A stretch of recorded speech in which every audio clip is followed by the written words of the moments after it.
So yeah, there you guys are. You're hanging in space inside of like a gray sphere, and it's just you hanging there. And there's nothing else around but you. Again. Yeah, the ones that are doing this bullshit. Is it elves? I never knew what. I don't know what the hell is going on. Perhaps we'll be returned home. We were close last time. Yeah, that's true. What is home to you? Lenia Toth. Of course. Fine land. I've not seen one of your kind before, but I've heard tell.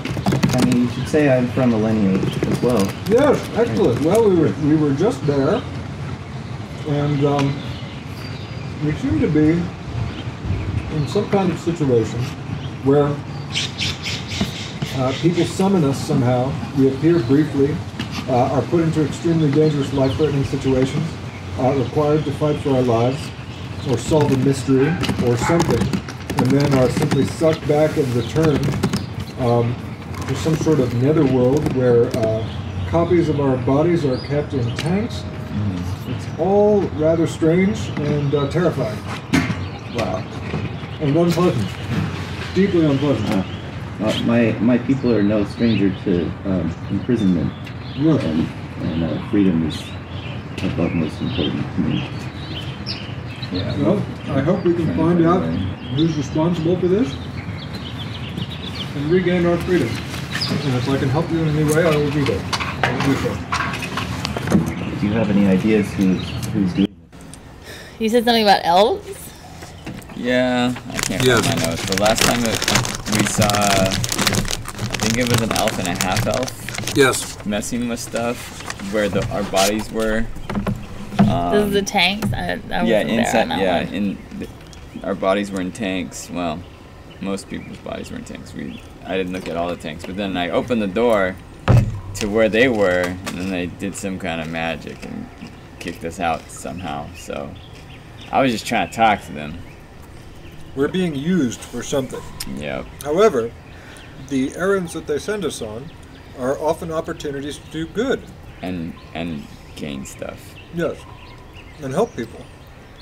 And help yourself. Do you feel like anything's being taken from you or extracted from your psyche? Not that I can detect. I can't remember anyways. I don't know. I don't know. I feel the same. I hope that the noble house that I work for, the Tamerwins, is surely diligently seeking me across the plains and will help me to return any day. Any day now. Well, you can be sure no one's looking for me. I believe I was abandoned long ago, and I've been living life on my own and finding my own. Well, if you ever need a so home, sad. you can always join the Muggsy Syndicate. We take care of our own. Thank you for the offer. I actually have my own simple ways of living in the desert. But perhaps someday I might take you up on it. All of a sudden, you pop into being, and you're in what looks like a wine cellar. There is a dirt floor underneath you, stone walls, relatively medium-large room. There are wooden shelves with wine bottles on them, and an old lady with a bandage wrapped around her head stands nearby you, in between you and the one door in the room, and next to her is a noble person with a velvet cape and fringy things on it and such, and the woman, the older woman, says, "Well, you're finally back. Well, are you ready? Are you gonna go in? What are you waiting for?" Do we recognize this person? You don't, but she clearly recognizes all of you. I think you hit your head, lady. I don't know what the hell you're talking about. It's very simple. You said you were going to go in there, and now it's time to go in. and what is in there? She explains to you in a very condescending voice that, of course, Lord Dwyer, who's standing next to her, suspected a spy in their midst, and you found a spy whose name was Daffyd, or David spelled strangely, and that when you investigated David Daffyd, the Lord's Houndmaster, you found that he has betrayed his own people because someone else poisoned one of his dogs, and don't worry, you don't have to write this down, poisoned one of his dogs, and blackmailed him, saying, if you don't inform on Lord Dwyer, we'll poison all of your dogs. And so that's why he was doing it, and you discovered that. And during that time, Maragain, this old lady, as she explains in her loud, crotchety old lady voice, quite condescendingly, during this time, she finally found this document, and she holds up this document that's in her hand, which clearly says Feybane on the back, Feybane, clearly says Feybane on it. She says, I finally found this document just as you finished finding the spy, and you agreed to retrieve Lord Dwyer's son from the Feywild. Now, are you going in there or not? How old is his son? What is the matter with you? You would think you had been bonked on the head rather than me. It's quite possible. How old is his son? She explains that his 10-year-old son appears to have been stolen to the Feywild. Ah, a missing child. Well, Yes. say no more, madam. We will return him safely. What was our And agreed upon forthwith. payment for this? 2,000 gold pieces. Alright. Sounds good. Let's go find this kid. The only reward I need is the knowledge of a job well done. That's great, Chesley. That's great. So she So explains. 3 ways. Throw is what it's throw saying? in 5 bottles of these wine bottles. The agreement was the agreement. 2,000 gold pieces. You can buy many bottles of wine. Now, as you know, he was stolen to the Feywild, and you agreed to retrieve him. And the only way that we know to the Feywild is through that dungeon. And speaking to the noble, you are Lord Dwyer, I presume. Oh yes, I'm Lord Dwyer. And what exactly was your Houndmaster going to inform on you for? He wanted to share secrets about our military to Amn. Ah, Yes, To who? to the country of Amn. Yes.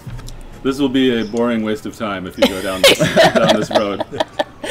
We'll Give us the full We'll give you every bit of information about what's happening. You don't need to know this. So the lady explains that this dungeon was constructed by her and 2 others to keep the Fae from coming into our world, because at the end of the dungeon is a portal to the Feywild.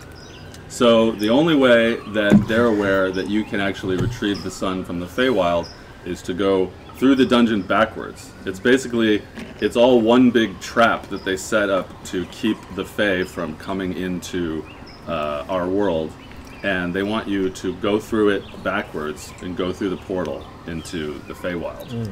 And she says, so obviously you agreed to do that, and now it's time to go in there. Wait, And how are we supposed to come back out with the boy? I I mean, don't know. Great. can't you all just disable the trap for us so that we can gain safe passage to and from the Feywild? Well, as you see, I've wounded myself, and I can't remember how I set the traps. Great. Why did you wound yourself? Well, I constructed this dungeon 20 years ago. It's been a long time, and I hit my head and wounded myself, and now I don't remember. Do you have any documents maybe lying around that would explain the traps in this Yeah. dungeon? I'm a very disorganized person. and what does the Feybane document say? That she's holding. You just said Feybane? Yeah. As you say Feybane, you hear a really loud click behind you from the floor behind you. You hear like a from the floor behind you. I'd like to look at the floor behind me. Yeah, is there something over there? Roll perception on the floor. All of us, or Just him. 11. 11. can I help him? Since I'm also interested. Sure, he's helping you. So Roll do I get again. advantage? 17. You see that the floor has moved a little bit, and it appears there's some kind of trap door over there. Can I? Does it look safe to open? As you go over to it, she says, "Exactly! Go in there! Go there! There's the trap door! Go inside!" Can we hold on to that Fey-Bane thing in your hand? Yeah. As you say, Fey-Bane, you hear another click from the floor. She hands it to you, and she says, "I found this document for you since you proved yourself to the lady by to the Lord by finding out what David was up to, and now you're ready to finish the final part of the mission to bring back his son by venturing through the portal to where he was kidnapped." Can I read the document? Does it say anything? It's got a rough drawing of the dungeon on it, like a sketch. Oh, cool. And it looks like a series of hallways, nothing in rooms, like nothing too branchy or anything, just like a hallway to a room to a hallway. And there's little scribbles that might indicate traps or something, but they're not very specific. And she says, "The only thing I remember is that we cast a guards and wards spell on this dungeon. So we all went into it 100 days in a row, and we cast the guards and wards spell over and over and over again. So as you know, from the guards and wards spell, the whole dungeon is filled with heavy obscuring fog and webs and locked doors, and it's very dangerous to Fey. None of you are half elven or Fey, are you?" No. No. No.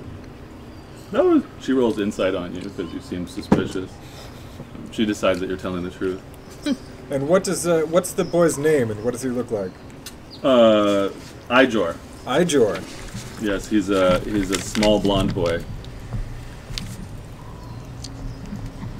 And do you have any reason why they would want your kid? The Lord says, "No. Fairies love to steal children and keep them in the Feywild, and I'm afraid that he'll stay there forever. So please return him to me." How did they get through your trap to steal him? I think maybe they came a different way. I think they somehow came over there. While you're over there, if you can figure out how they got here and turn it off or whatever, let me know. All right. Well, I say we venture forth.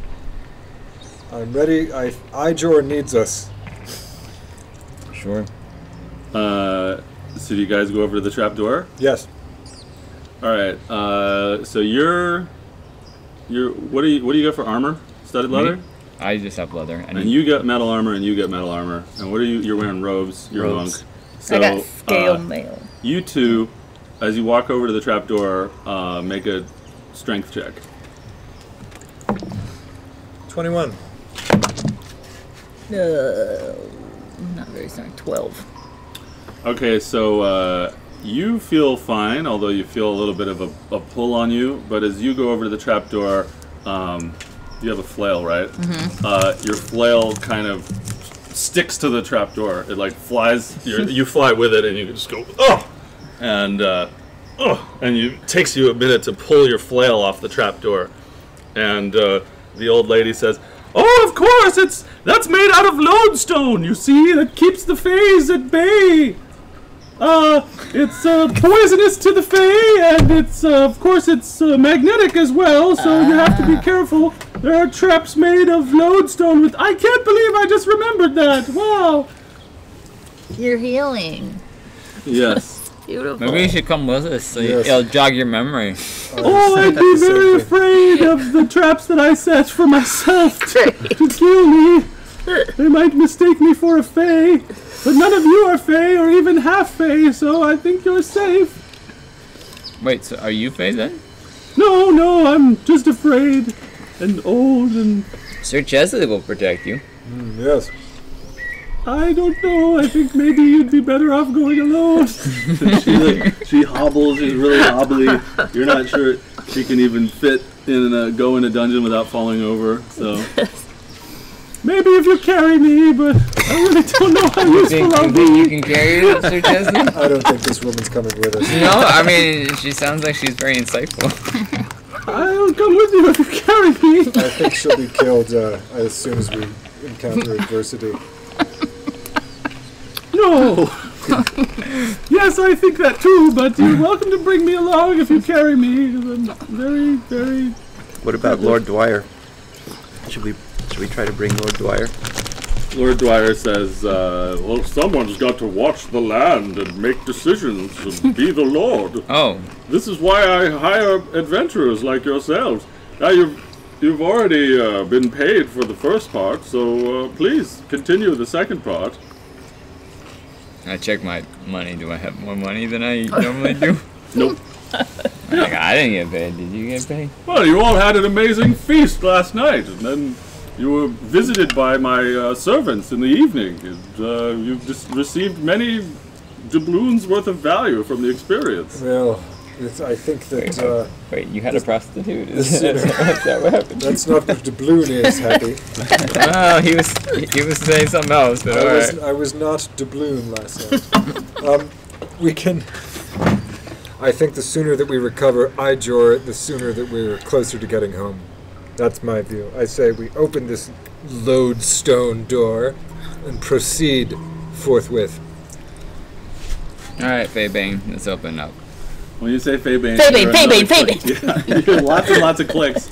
And as you walk over, as you look down at the trapdoor, you see that there's like an old wooden trapdoor, and you pull it up, and there's a metal trapdoor that is connected to the rest of the floor, like airtightly, except that it's now popped up a little bit, and there's a little mechanism on it, and every time you say Faebane, it like clicks, clicks, clicks. Nah, I'll throw it open this time. And she, the lady says, "I'm so glad you discovered how to open the door. That is one thing I didn't remember. Oh, very good. Could have been difficult." Great. Is the hatch open? Did you throw it open? Yeah.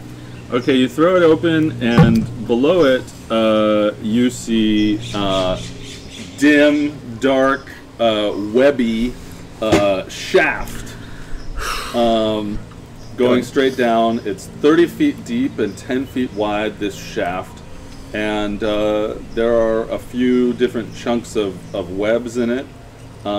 There are a series of stones that stick out like arms, sort of spiraling down the shaft that you could use to climb down it.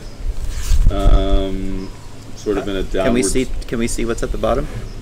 You can't really because of the obscurement. Happy, are you proficient with traps? Slightly. Do you see any traps in the immediate vicinity? I'll look for traps in the immediate vicinity. Okay, Handholds or roll whatever. perception. I'll like poke the handholds and like try to poke around. 15. You don't see any traps. The old lady says, "Remember, the dungeon is filled with traps." Does the map that we have something that looks like a scribbling of a trap right where It we kind are? of looks like there's a little scribble like on every room and every hallway. So, Including the one that we're in right now. no. Okay. Is there, If ma'am, do you have a stick I can borrow? She says, "What do you need it for?" Traps. Don't one of you have a stick already? She says, "Let me see here," and she pulls like a 7-foot wine grabbing stick from the corner. Yes, Great. May I see the stick, please? The Lord says, "Wait a moment, that is one of my wine grabbing sticks." You want your kid, right? Well, yes. But Okay, great. Wine. Do it. Just All right, I'm going to begin climbing down, testing each step with the wine-grabbing stick as I proceed. All right. You successfully climb to the bottom with no real issue. And what's down there? Your mom. Amazing. Oh yeah, today's you guys' anniversary, right? Happy I anniversary. think so. Yeah, you get down there and there's a medium-sized chamber with a metal door on the other side from you. You look up, and you look all the way up the shaft, and you see your friends up there looking down at you. It's safe to proceed. As you stand in this dimly lit, foggy room with random webs around it. I'll head down. Okay. You make it down just fine, and now you're down there too. You narrowly avoid getting stuck on some webs, but you're good. And yeah, you're in this sort of foggy, webby room with a metal door on the other side, and you two are still upstairs. I'll listen on the metal door, see if I can hear something on the other side. I'll try to climb down. Are you carrying anything that's metal? Me? Yeah. Maybe Yeah. daggers? Yeah, I have a rapier, dagger, Okay, make a strength check. weapons of some kinds. 6. Your dagger flies out, or your rapier flies out of your hand and sticks to the door. Okay. Well, I'll go up to the door and then try to listen on the other side. All right, we'll come back to the listening. So you two that are upstairs, I'm gonna try to climb down. okay? I'm coming. You find your arms as you're squeezing down in your thick armor. You find your arms get caught in the webbing a little bit. Make a dex save. Ow. 9. Oh yes, watch out for the webs. Thanks a lot. Your arm gets stuck in the web, Ah! and you are restrained at the moment. What are you up to? I proceed down to see if I can help on the way. Okay, so you're gonna help her rip herself out of the webs. Are you pulling with your arm to try to get out? She's just dangling. No. Trying to find my way out. Do a strength check, please. Me? Yeah, Oh boy. with advantage because he's helping you. 14. That was with advantage. Yeah. You almost pull your arm out. Looks like we're not getting any farther. You pull your arm out and you slide down the shaft with the web still sticking to your arm. You see it like becoming unspooled and stuff, and it's wrapped around your hand. And you get to the bottom, and you're in the room with them, but your arm is still like above you like this, connected to the webs in the shaft. I'd use my short sword to slice the web. That sounds good. Roll to hit. Cut her hand off. 20? Yeah. Yeah. 18. Great. You cut that web off, and her arm is free. Your arm has some web on it now. Sticky. It's foggy down here. There are webs around. It's you can't really see very well, even those of you with dark vision, because it's like there's a fog that's floating in the air. This would be really good for a skulker. How far can we see? You can see, but it's just things are moderately obscured. So you can see that there's a metal door and not much else in this room. So now we're back to him. He went over to listen to the door, and his rapier flew out of his hand and stuck to the door. So roll perception on the door. 14. You don't hear anything, and you don't notice anything of interest about the door. Alright, I'm gonna try to get my sword back. Strength check. Anybody want to help him? All of them. See what's going on over there? You see this tiny kobold trying to pry his rapier off the Please, side of the door. let me help you. Yeah, great. Thanks. Do you want me to just pull it off for you? Sure, I'll help you. That's a natural 1. And the other roll is also a natural 1. Yeah, your armor sticks to the door too. I'll get it in just a second. Let me just work. Your armor is stuck to the door, and you're trying to pull yourself off, and his rapier, and you've got like both feet on the wall, and you're trying to pull the rapier handle off the door. I try to understand magic is pulling it to the door, do I have any ability Roll to- history. I will also say History? Fey Bane and see if it does anything. 5? Yeah, you don't know of anything like this. You say Faybane. And so you're also adding your modifiers when you roll. Oh, no. So whatever Oh, number okay. you rolled, just add your modifier to it too. Got it. So, Okay. for history, Okay, it so would that be, would still be 5. Okay, there you go. Yeah, you've never heard of anything like this. You say Faybane, and the rapier comes off, and he unsticks. Oh! Oh, great. Well, I guess you should remember to do this thing. Words. So, Please don't tell anybody what happened here. I say Faybane again. you hear clicking coming from up the. Oh, it's just up there. It doesn't make the sticking happen again. Back on. It doesn't turn So, it back on. It only turns it off. So you listened at the door. You didn't hear anything. All right. Well, I got my rapier. You got your rapier. I guess I'll try to listen again since they had my rapier. Nah, there's still nothing. All right, cool. Then I'll move out of the way. Oh, Or I'll good. check it for Yeah. traps. Is there traps or anything? You can roll perception. Natural 1. What's happening? You don't find no traps. No traps happen, correct? I don't see any traps. Can All right, I'll open the door. I move out of the way. Ah! As you open the door, you see a glyph start to glow on the door. It's like blue writing in a shape on the door, and you hear a rumbling and booming sound as a blue magic circle extends around the edge of the floor of the room and also up into the shaft. And sort of bubbles up at the top, and you hear a boom.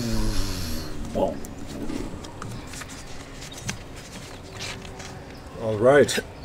None of you are fae, fiends, or undead, Nope. and none of you are elves or half-elves. Yep.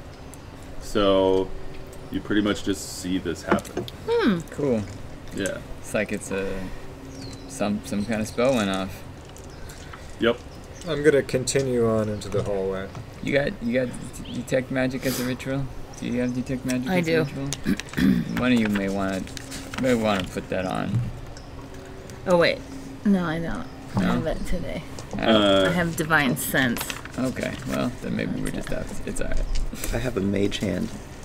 Cool. That,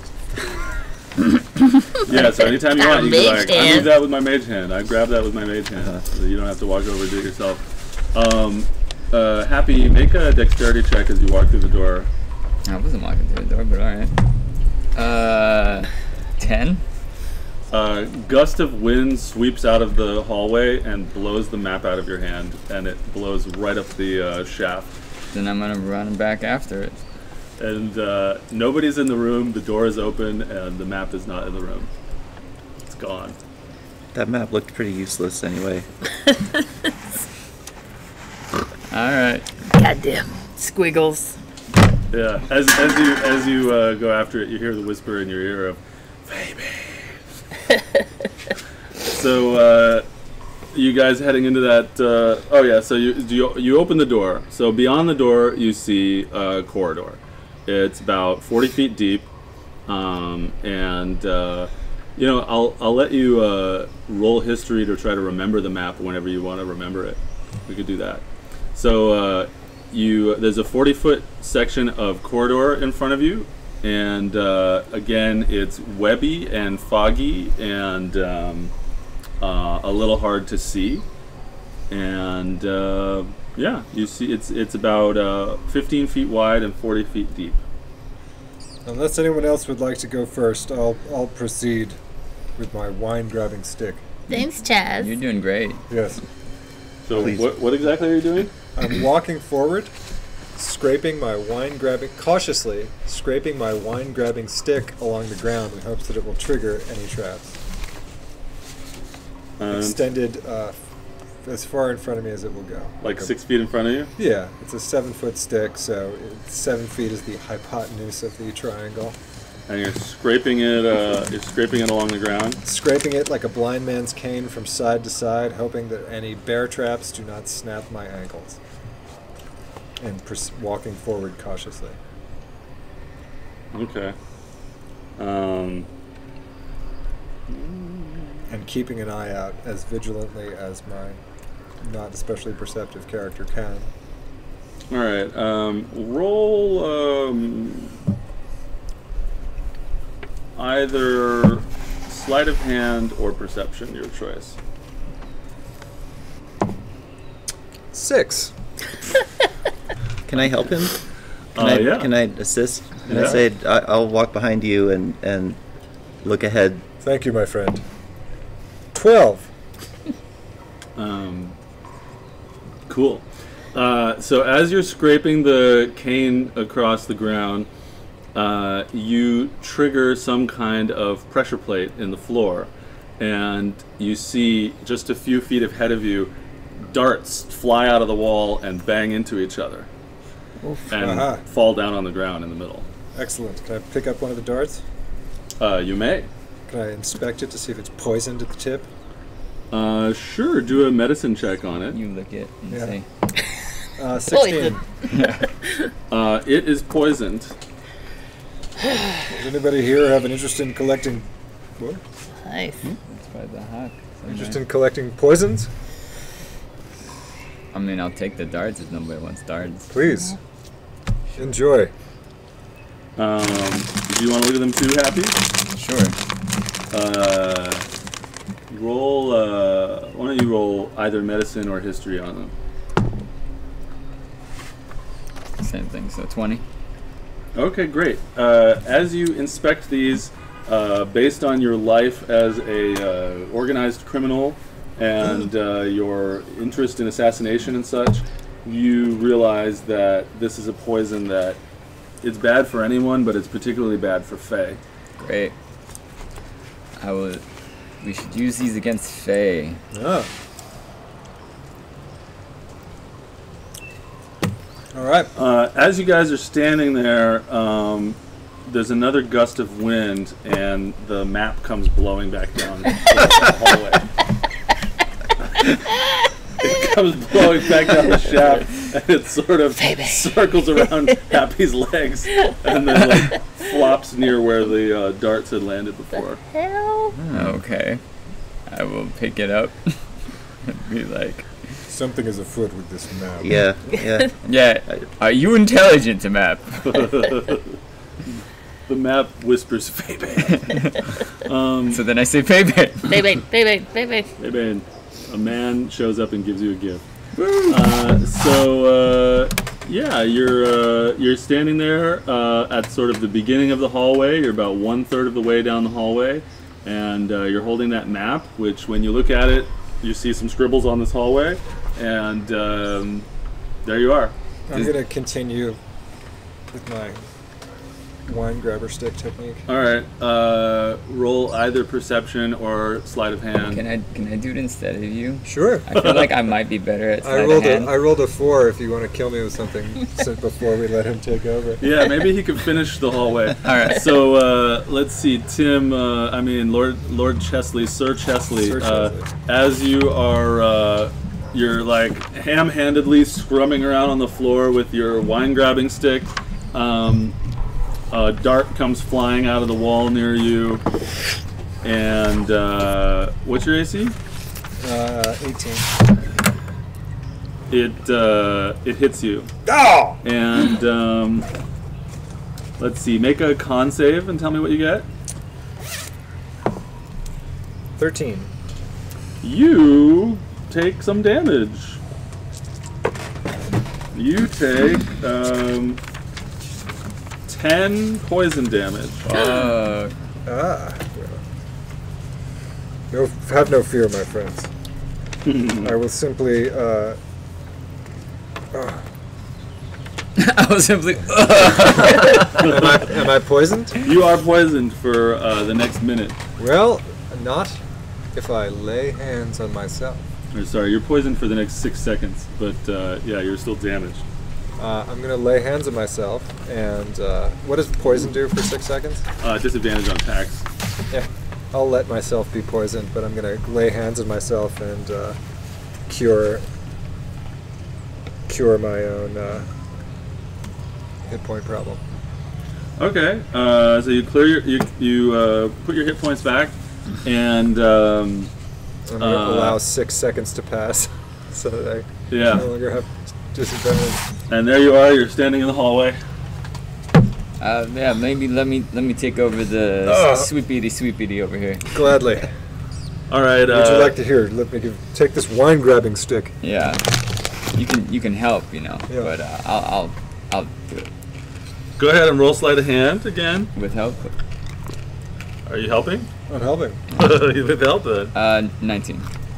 19. Great. You trigger another trap, and 2 darts bang into each other and fall on the ground in front of you. Cool. I'll take those two. Does anyone else throw darts? Let's make sure that both of them are undamaged. One of them is damaged. Okay. Does anyone else throw darts? It's just a I dex. don't know. It's a simple dex attack. Like if you have high dex. I'll take a dart. All right. Well, here you go. Here's the dart. Is that the end of the corridor, or is there more corridor? You have gotten to the end of the corridor, and there is a metal door in front of your face, Did you give him a about dart? 6 feet away from you. Faybane. You say Faybane, and you can't tell if anything happened or not. All right, I'm gonna listen on the door and see if I can hear something on the other side. All right, make a strength check. Stupid fucking 7. Someone else made this shit up, bro. All right, you feel a little tug on your rapier, and you're like, I said Faybane, and it's shit. Like you just feel the pull, but nothing happens. You go to listen on the door, and you hear the sound of large space behind the door. Large space. All right. Well, I guess I'll relay that.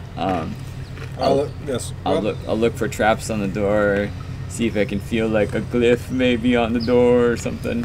Okay, roll perception and Arcana if you want. Anybody have proficiency in perception that can help me? I'll help you. Sweet. 16. You don't see any glyphs. I don't see anything, but we can back up 30 feet and I'll open it with my mage hand if y'all want. That sounds good to me. Ooh! Or you can open Okay. it with your mage hand, whatever. Oh, Or you could do it together with 2 Two mage hands! Double mage And then hand. high five. Yeah, and then high five afterwards. And then the mage hands high five each other. do a double fisted mage hand door open. Yep. And they're both invisible mage hands because he's a Gith, so Oh, nice. nobody sees this happen. Oh. Oh, nice. Nobody sees the We can't. The mage hands can't hit each other 'cause we don't know where they are. nobody. Yeah, the invisible mage hands like keep not connecting with each other for a high five. You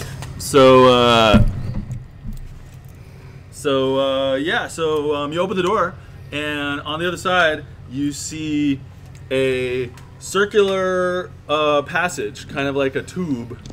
Like the floor is curving and the walls and the ceiling are curving like a giant pipe or something. And you open up the door and you see that, and it curves downwards and around, disappearing down, almost like it was wrapping around a tower kind of thing. It goes down and around from where the door is. And you're standing there and you're looking down at it. And of course there are webs and fog. I look at the map. I try to discern like poison or darts or something from the scribbles. Is there a way that I could read this map? Or at least letters? I'll let you roll either history or investigation on this map. Anybody proficient in investigation? Nope. Alright. Well. 20.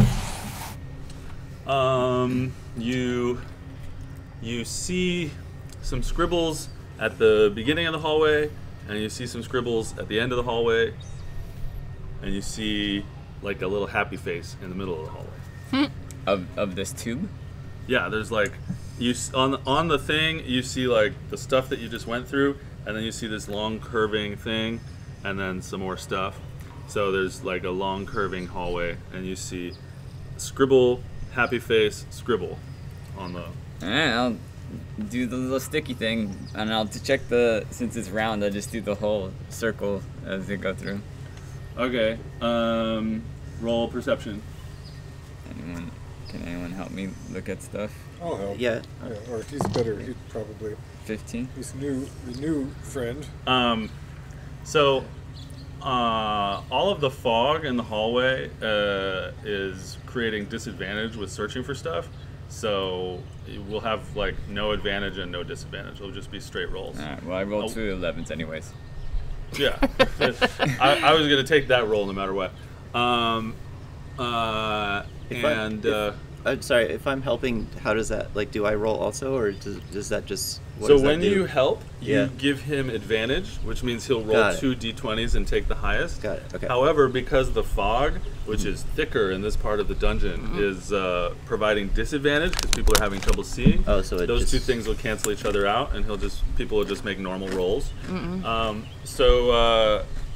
with a 15, your pole sort of catches on something on the ceiling, and you look up, and you see a seam in the ceiling, like this big, and then it goes, 4 feet that way.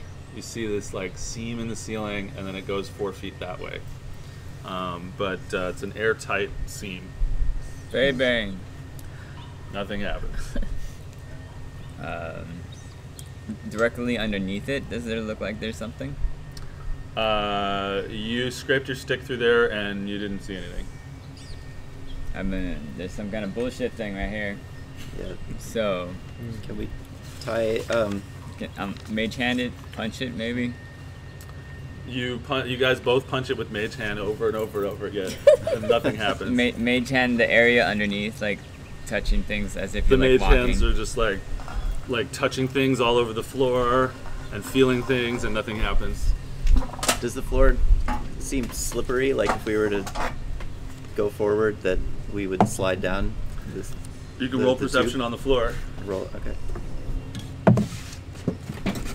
10? It doesn't seem slippery. But if you rolled a 10 when I say something like that, you don't know for sure, because Okay. it's not a very high number. Right. So yeah, the floor doesn't seem slippery. Well then. I'm gonna roll. What the hell is that thing called? Those little metal things. Ball Tail bearing. traps? Ball bearing? I'm gonna roll a ball bearing down and see how slippery it is, or like if it just goes woo or something happens. It rolls like it normally would on an inclined surface. Okay. All right. Well, there's a trap right there. Don't know what's gonna cause it. All right. Well. So are you guys walking through? I'll go. I'm gonna carefully trudge. All right, he walks Knowing I'm he walks triggering the under the trap. thing on the ceiling, and nothing happens. Ah! There's just like a big square seam in the ceiling. All right. What's in the middle of this hallway? Supposedly there's a happy face something. Do I see anything? Are you going halfway down the hallway? Yes. You go halfway down the hallway. It looks the same right now. You can roll perception to try to look around. 5. Looks the same. So everybody's It's the same. everybody else is at the top of the turning hallway without having gone in, and he's halfway down, and he's like, "It's the same." All right. Okay, I'll go.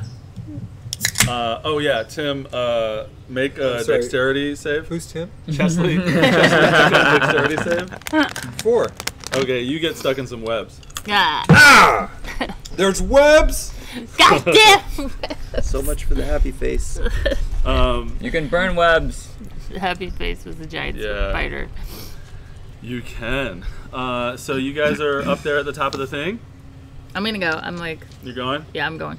You going down to meet Chesley, sir? Yes. All right, you go down there, make a dex save for webs. Webs.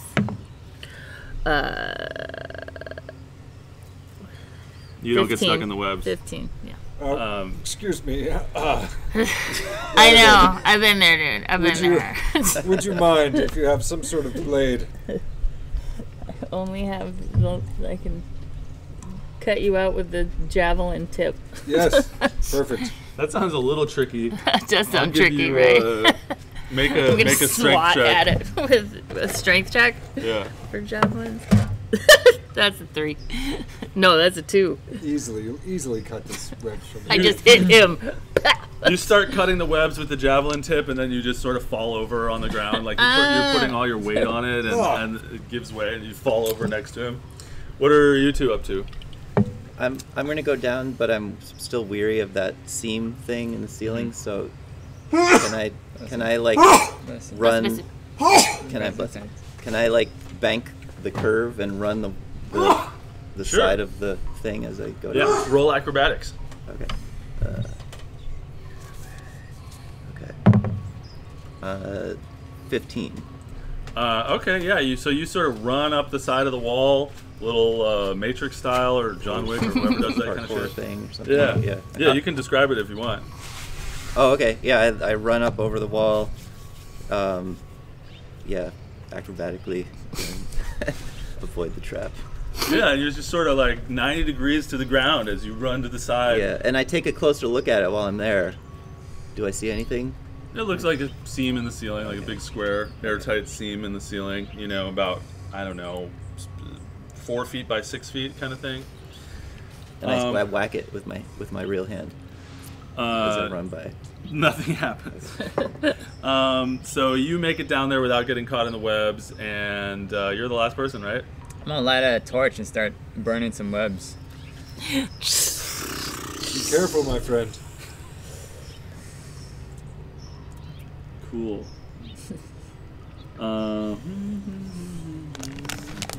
We discover the chamber is filled with flammable gas.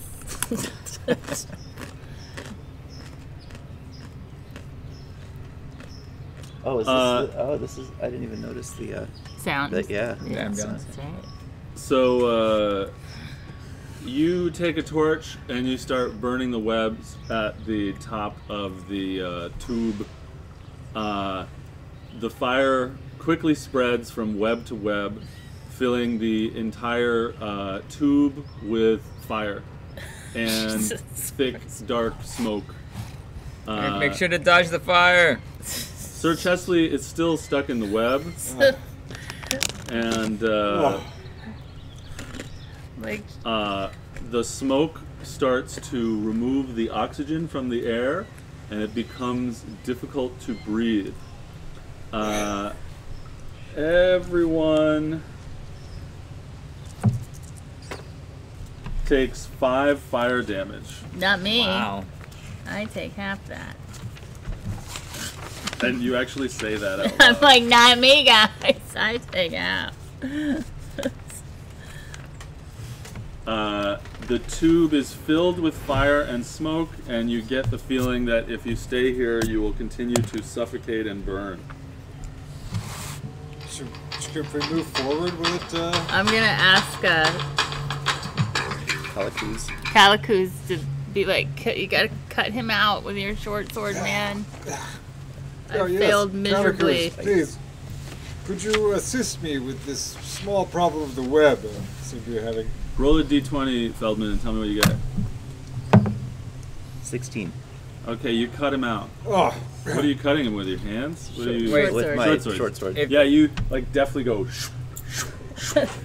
and just pop him out. But of course, you're covered with like flaming goo now. Yeah. So you guys are in a long hallway. I don't know. Picture the movie Backdraft with fire is coming out of all the webs all around the tube. Smoke is filling it. You feel like if you stay in this tube, you're going to suffocate or burn. If we move forward, is that safer, or does it look like there's safety ahead? Or Roll survival.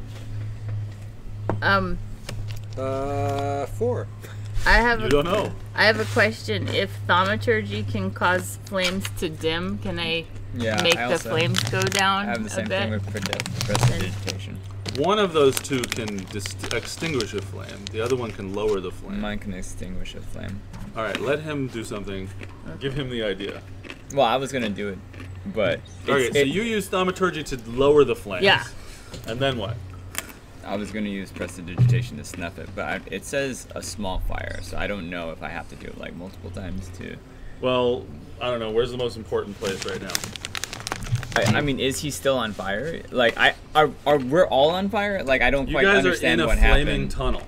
Okay. So now all the walls are on fire, and you're in the middle of a flaming tunnel. The walls are on fire, and smoke is filling the area. Well, I'm assuming I can't even see them because they're around the tube bend. So I would be doing. You're still at the top? Yeah, I've been at the top the entire time. Okay, so you see a flaming tube in front of you, and you hear people going, "Oh!" down there, down the middle of it. Yeah, so I would be doing it by me extinguishing it until I could get to them. So you're going around the top of the tube. Okay, and you guys are down there like, ah! Yeah, I'm gonna run back up the tube out of the towards the tube entrance. Okay, good. Are you doing that? You're going back up, not. Yeah, I'm going back not until the flames are extinguished. So I Oh. can figure out a solution to this fire. I'm not running into the flames. Oh, okay. I guess I'll follow Come him. with me. Yes, I recommend. Please, let's get out of here. You, yes, please, all of you. Are you doing that? I'm going down. I'm going down because I see that the flames are starting here, and I'm just sort of like, Oh man, nice knowing you. oh shit. All right, so And I'm you like, guys, no, come you with guys us. run up to the top. Yes.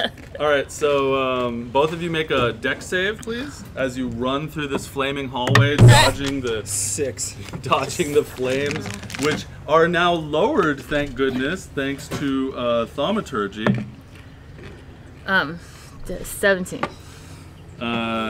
Great. So you take 2 more fire damage, and you both make it up to the room that he's in. If I see him running on fire, I will also try to extinguish his fire. All right, and you do that, and so you 3 are safe in the top room that for some crazy reason is not burning. Maybe it's because you said Faebane in there, I don't know. But you guys are in there, you're not burning, you're safe. You have headed deeper into the tube. So you go to the, you're going to the end of the tube to try to get out whatever door or whatever's there. Yeah. All right.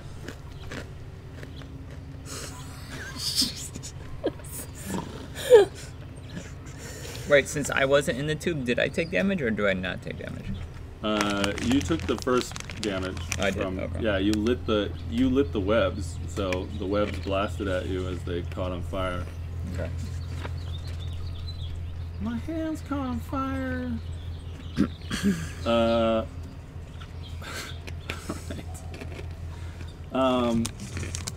Yeah, one sec. Okay, so you run down to the end of the hallway. Kalakus, and you're let's see. Okay, make a wisdom save and a dexterity save, please. Okay. Wisdom.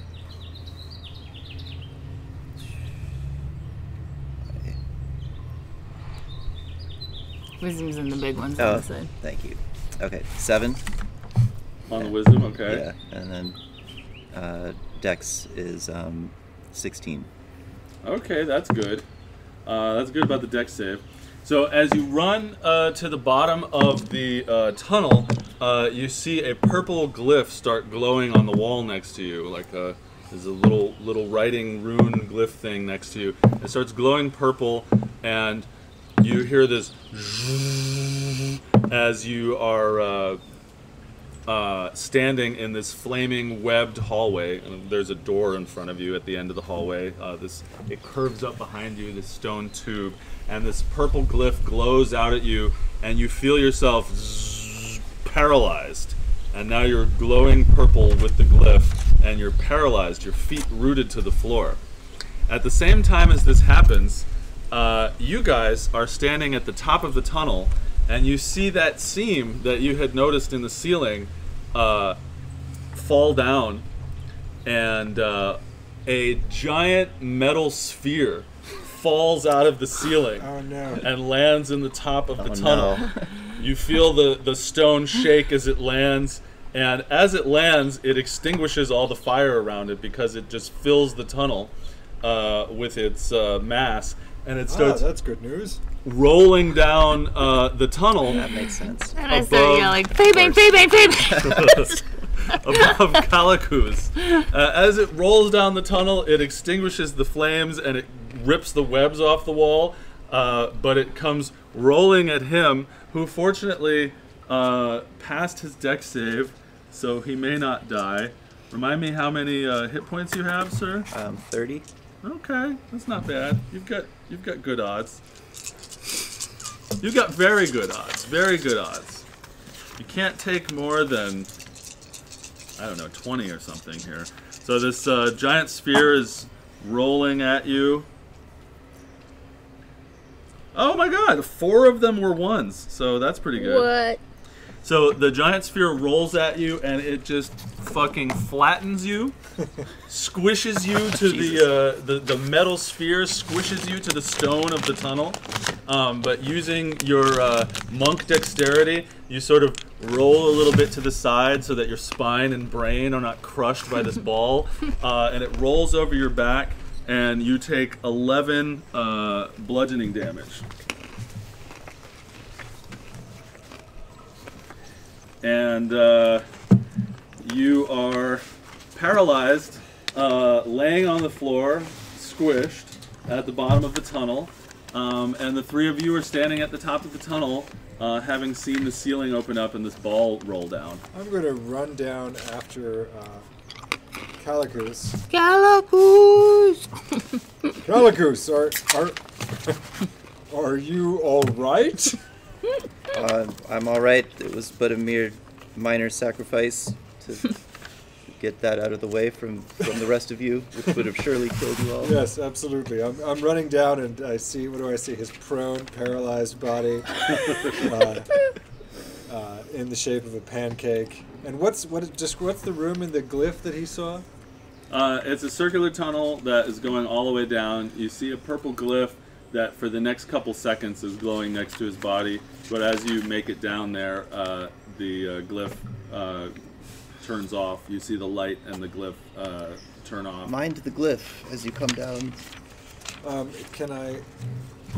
Are you hurt badly? I'll go down as well.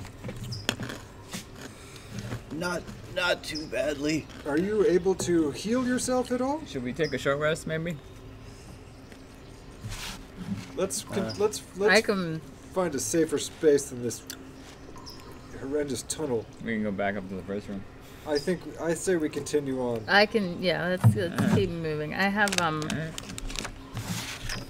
What does he need? I wouldn't heal him if we're not going to short rest. So you're down at the end of this this curving tunnel. There's a metal door in front of you, and your friend is just picking himself up off the ground after the paralysis is worn off. And there are no webs nor fires around. Are there any rats around? You can make a animal handling or investigation check for rats. Animal handling. I was actually joking, but I get a 6. No rats. Rats. Yeah, so there you are standing in front of that door at the bottom of the tunnel. I guess I'll check the door. What happened to the giant stone ball?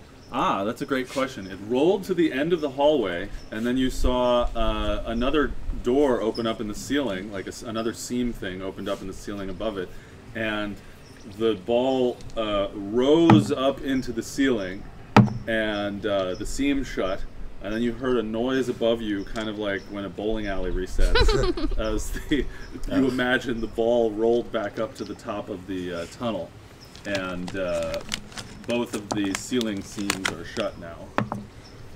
So you're standing in front of that door. What are you guys up to?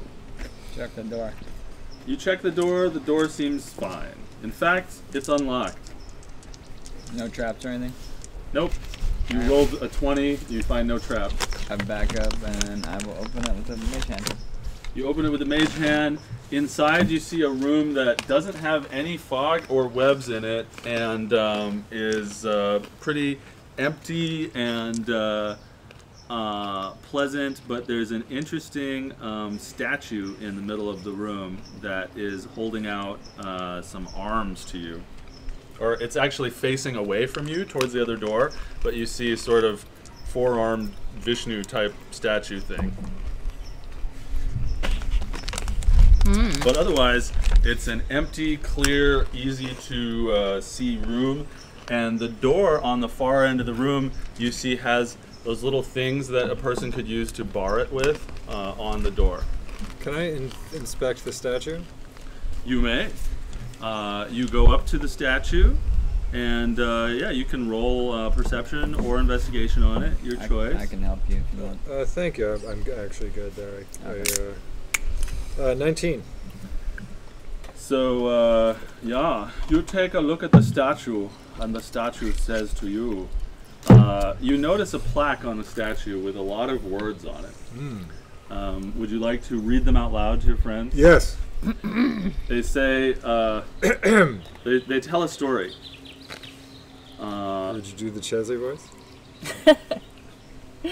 Deep, noble voice. Lord Wolf captured 2 outlaw friends, one named Drake and the other named Raven, and imprisoned them in his inescapable dungeon. I'm just going to repeat myself because I don't want to repeat myself at the end, so just remember the names. Lord Wolf. Lord Wolf captured 2 outlaw friends, one named Drake and the other named Raven, and imprisoned them in his inescapable dungeon. Drake's fiancée, Lily, begged the Lord for their release, pleading her love for Drake. The Lord agreed to release them only if Lily spent the night with him. To this, she agreed. The next morning, the Lord released his prisoners. Drake at once demanded that Lily tell him how she persuaded the Lord to let them go free. Lily confessed the truth and was bewildered when Drake abused her, calling her a whore, and said that he never wanted to see her again. At this, Raven defended her, inviting her to leave with him and promising lifelong devotion. Lily accepted, and the two rode away together. And what does the statue look like? Then under that it says, press on the hands that depict each character in the correct order of who showed the most morality, in order to escape your certain doom. I don't have morality, so I'm gonna stand in the other room. Yes, okay. And so the hands of the statue are Wolf, Raven, Lily, and Drake. Yep. So Lord Wolf captured 2. Okay, so My guess is Raven, Lily, Drake, or Raven, Lily, Drake, Wolf. But I think Lily, Raven. Does anybody want to hear it one more time? I can read it quickly. Yeah. All right. Lord Wolf captured 2 outlaw friends, one named Drake, the other named Raven, and imprisoned them in his inescapable dungeon. Drake's fiancée Lily begged the Lord for their release, pleading her love for Drake. The Lord agreed to release them only if Lily spent the night with him. To this she agreed. The next morning the Lord released his prisoners. Drake at once demanded that Lily tell him how she persuaded the Lord to let them go free. Lily confessed the truth and was bewildered when Drake abused her, called her a whore, and said that he never wanted to see her again. At this, Raven defended her, inviting her to leave with him and promising lifelong devotion. Lily accepted, and the two rode away together. All right, here's my view, and anyone who disagrees, let me know. The correct order of who showed the most morality. I think it goes as follows. Lily, Raven, Drake, Wolf. But Wolf was capturing outlaws. But he demanded an innocent with a woman woman. sleep with him. Yeah, but what moral thing did Drake do at all? Drake, good question. Good question. He was an outlaw, and he rejected his woman. He abused her. Oh, you're the copper. I don't fucking know. I'm leaving the room. What if we just push them all at the same time because they're all morally bankrupt? I do Use the think room? Yeah, I go stand in My the hallway. instinct As you simply. go back to the hallway, you notice that the door out of this room also has those little bars on it so that you can bar it from the inside. So both doors have that on it. I think it's Lily, Raven, Drake, Wolf. Does anyone disagree? What do you think, person? Kazakul? Kazakul? Should we consider locking those doors before we take an action here? Perhaps that would protect us. Simply or anything? locking me in alone with No, the statue. no. You have to that is lock. fine. You have to lock it from the inside, so we would all be locked Yeah. in the room. Sure. I don't think we should lock ourselves in the room.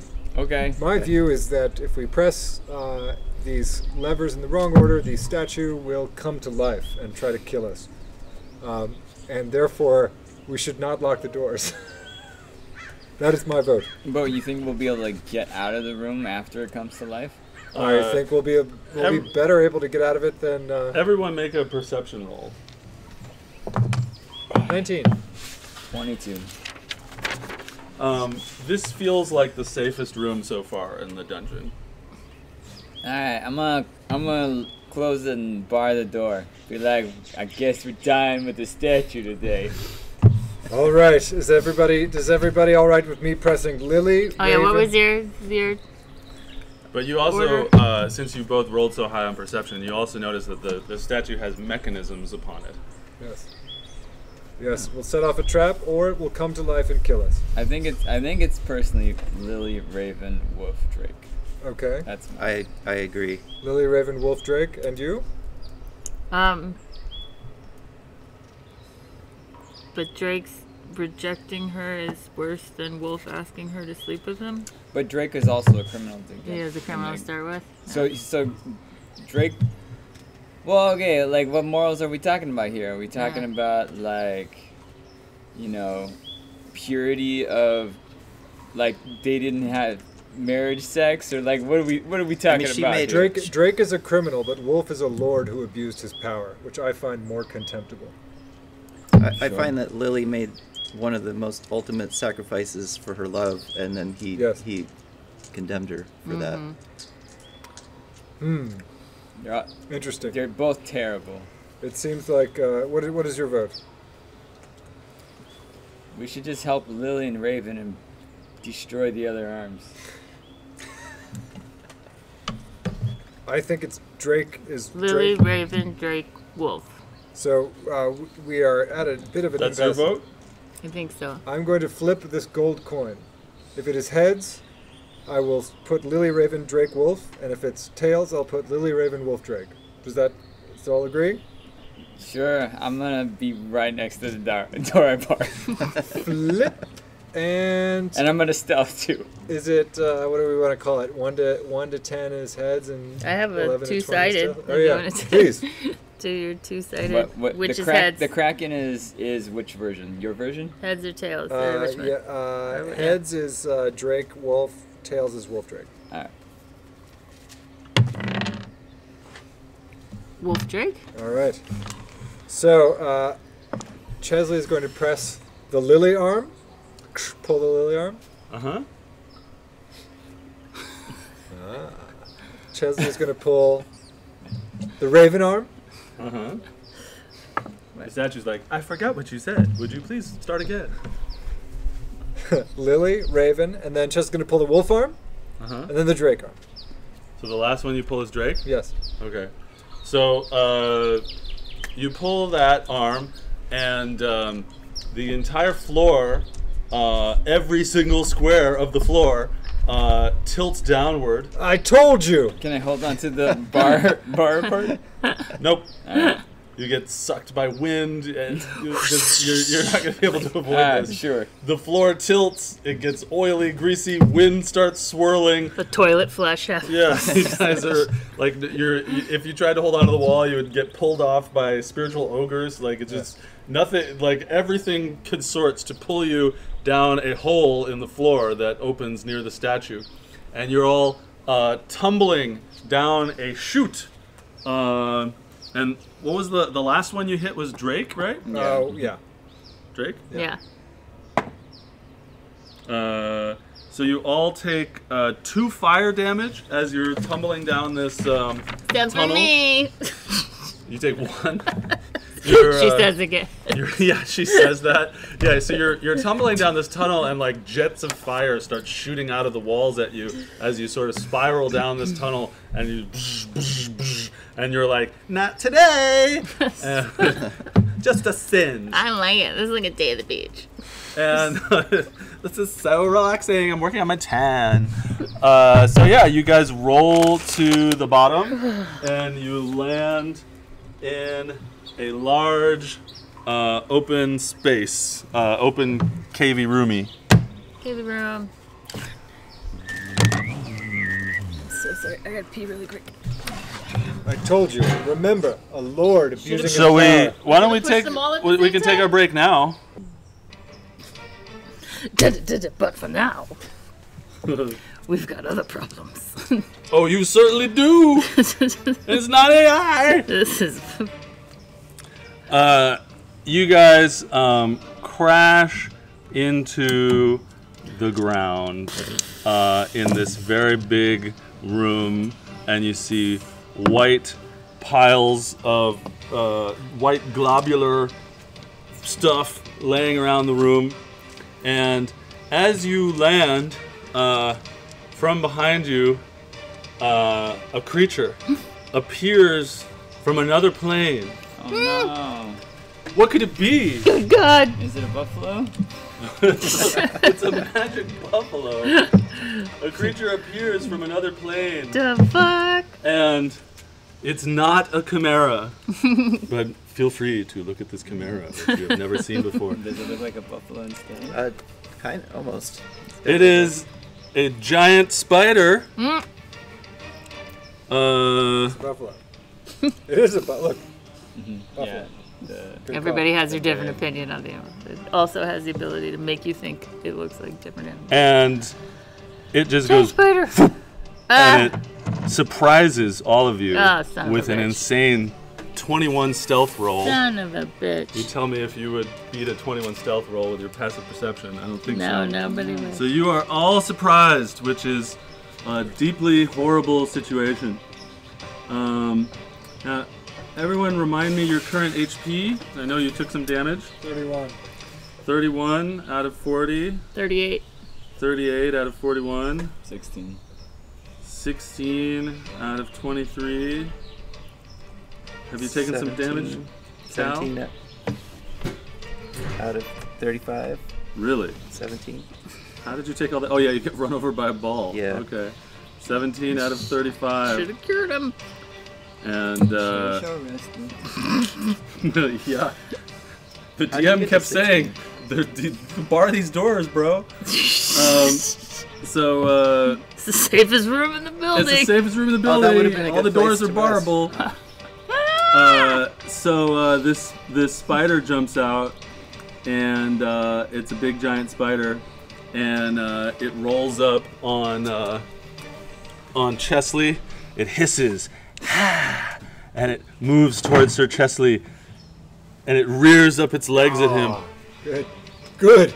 and its little pinchers or its little mouthy things are going. Chesley is excited to annihilate this abomination. It attempts to attack Sir Chesley with its bite.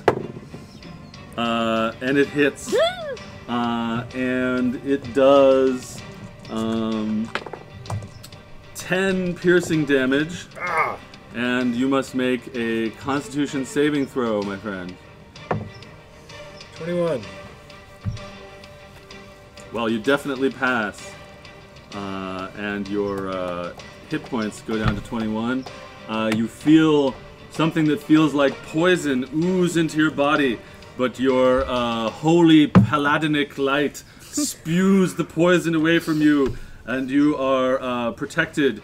The creature angrily rears back one of its arms, and you see that its spider leg is spiked as it attempts to plunge it into the armor near your neck.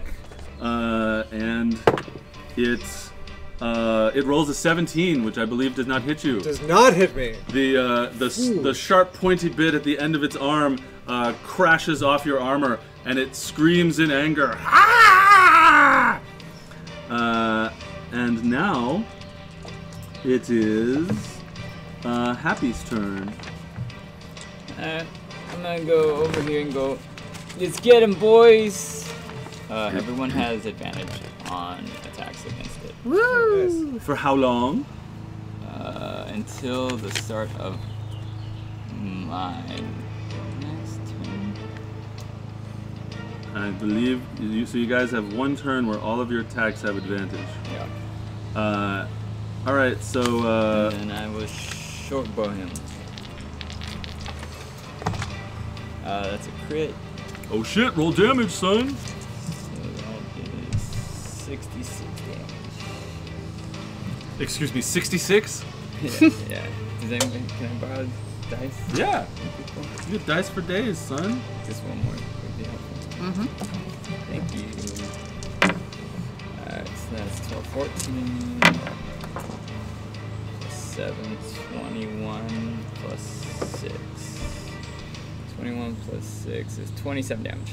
27 damage. The spider described this really large hit to the spider. Alright, Happy like runs behind Chesley and goes, fucked up my friend, let's get him, boys! And like right behind Chesley, he takes that short bow and shoots it like right in the pincer area where he like bit Sir Chesley.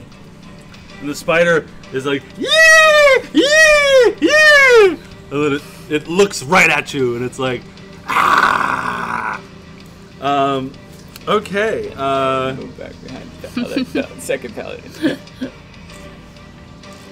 So, from these little, what you now deduce are spider egg sacs Oh no. around the room, little spiderettes come out, and these Spider are rats? Is that what you said? spiderettes. Oh. These are disgusting rat swarms. BT dubs is what the minis are, but from these spider egg sacs, these little spiderettes jump out. Not spider rats. I looked those up and I thought they were dumb. Spider rats are sounding amazing. They are face huggers. A spider rat is a face hugger creature. Oh, that's cool. But That's horrible. but these are spiderettes, a name that I came up with because I am me. And so let's see what happens. Where'd you go? You went there. Yep. This one's like, you hurt my mama, and it Yeah, very good speaking ability. it runs at you, and it misses. This little spider tries to jump on you and bite you, and it misses you. And this one's like, mama, mama, mama, and you wonder, yes, how is it able to speak in this way And how is it has a maternal attachment? Yeah. to its mother? Yes. Does a 16 hit you? Yes. Okay. It does. Can I go protection and impose Yes. disadvantage on that? I guess. He's But within 5 feet. It's of a me. little late because I already rolled with advantage because he's flanking. Ah. Let's save it for the next one. Okay. So he takes 1 damage plus 4 poison damage. But you need to pass a con save. You could deflect the poison damage with a con save. So make a con save. 11. You do not pass. So you take 5 total. Bringing you down to 11. Holy Lord. Lord in the sky. Now, this spider, you know, just so Julie can use her thing, you can move over here. This spider's like, nah, it wants to attack Chesley. It's going to attack Chesley. I have to be within 5 feet of him to make it work. This spider, I know, I was going to go all the way over there just so you could use it, but Oh, yeah.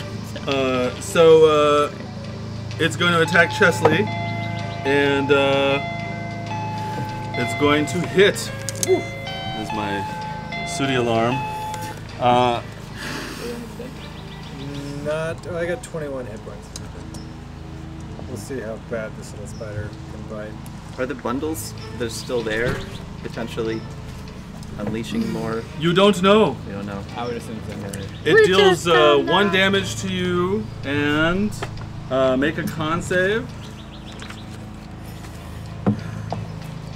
19.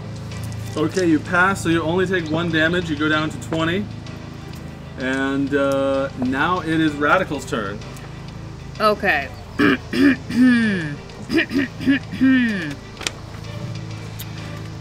I would like to try.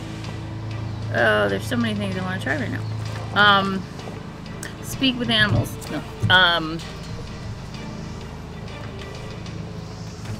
Okay. Wait, hold on. Sorry. You must make your decision. I know. I gotta Turn go. will I'm pass. gonna run over here. I'm gonna You're try. gonna get 2 attacks of opportunity. I'm gonna get opportunity attacks from them. Both of those spiders that are right next to you, yeah. Oh, they're even though they weren't attacking me. Yep. They're within 5 feet of you. They're going to opportunity Oh. attack Yeah, you. any threat range. Well, that's good to know. Then I'll have to deal with them first. Well, no. Then from over here, I'm gonna try to cast. Let's kill. Power kill. Kill spider! I'm gonna attempt to cast Nature's Wrath on the big ass spider. Okay, what does that do? It ensnares it in spectral vines. Uh-huh. Wait, no, it's not within 10 feet of me. Never mind. I lied. It's within 10 feet. Is it within 10 Weren't feet? you of me? closer a second ago? Because it's this. Well, 'cause I was It's oh, it might have technically been. this square, so that's 10 feet. Okay, yes, I'm gonna try to do Nature's Wrath. So it has to succeed on a Strength or Dex saving throw, your choice, or be restrained. But my spell modifier is shit, so whatever. But we'll see if the dice are on my side. They might be. What's your saving thing? 13. 13? Yeah. Yeah, it happens. Yeah. Okay. It's called Nature's Wrath, yeah? Yeah. Spectral vines spring up and reach the creature within 10 feet. I can see they must succeed a strength, blah, blah, blah, or be restrained. And while restrained, repeats at the saving throw at the end of each turn. It's restrained. Success frees itself, and vines vanish. Okay, and then as a wait a minute, where'd it go? Was it a bonus action? I thought. Never mind. Where is it? Oh wait, and as a bonus action, I'm gonna give. I'm gonna cast Shield of Faith on Kublai Khan over here. You gotta touch him. Huh? I have to touch him? Oh fuck. Right. Oh No, no, it's 60 feet. 30, oh yeah. Yeah, I got a 60 feet okay. thing. So Do it. Your AC goes up by 2. Boop, boop, boop. Catacombs. It goes by what? Your armor class goes up by 2 Okay. For a little Thank you. while. for the duration of this. Yeah. So- You may want to use a pencil to interact with your character sheet. We have some here. Oh, There's gotcha. a bunch of mechanical Okay. pencils right there. Okay. Be like, you have 2 more. So. Great. So you do both of those things. Woo! And Chesley, it's your turn. Chesley unsheaths his sword and he says, That's right. he speaks the following words. Oh yeah. Furbrand ignitus debiort infernus. The sword alights with cackling flame as he raises his right hand and swings what might be a smiting blow if it hits deep You have into the advantage. craw. Advantage. It So is here we go. restrained. That's going to be one of them is so the better roll is 23. Does he miss? You're going to hit, yeah. Yeah. That hits. Go ahead and roll all of that delicious damage you And got there. so that's going to be 13 plus It's not undead or anything, right? 16. Yeah, it's not undead. Well, or he a would fiend. roll an additional. So no. I don't know. That's going to be and then He's fighting, so it would roll I it. don't know. 18 plus 3 is 21 damage. That includes 3 fire damage and 8 radiant damage. Describe its death. Woo! Chesley's fucking flaming sword fucking cleaves fucking. Lots of fucking. As the blade approaches, the smell of singed spider hair from the flames fills the room, as it cleaves its gigantic 8-eyed head in half, and the smoking half split open, and a tiny peanut-sized brain rolls out, barely connected by some nerves to its exoskeleton, and it drops, flopping and spasming on the ground, as Chesley screams, "As such with all abominations!" And the spider is just like, its legs pop off and fly away. Yes. It's fucking dead! Yeah! And all of its little spiderlings are like, "Mama, mama, mama!" And they try to run away. Some of them falling to your blows as they run, others successfully escaping, all of them teleporting into the ethereal realm. Gone. Gone. Gone. Gone. And as they leave, you now notice something you didn't notice before. Something that looks like a portal Hi. in the floor. A swirling, flat vortex in the floor. Glowing green and vortexing really hard. Anything else in this room besides the portal? There are those white blobs that you saw before. There are a couple undisturbed white blobs on the floor still. Chelsea's gonna go ahead and, while his sword is still flaming, give him an old flaming poke. Roll perception with your poke. Pokeception. 7. As you poke one of the bundles, you perceive that there appears to be a dead something or other inside of it. Well, can I inspect what the dead thing is? You can. What is it? Roll either perception or investigation. 14. Investigation. You plunge your hands into the gooey pile of spider webs to grope a half-rotten corpse. Ah. You discover that it is a desiccated and sucked dry humanoid creature. Not a human, necessarily, but a humanoid creature. It appears to be wearing clothing and carrying a bag, but it's also like dead, desiccated. Is there anything in its bag that might give me a clue as to its identity so we can inform its loved ones? You search the bag and you find nothing of that sort, but you do find a belt with all sorts of fire and flame tooled into the leather. All right.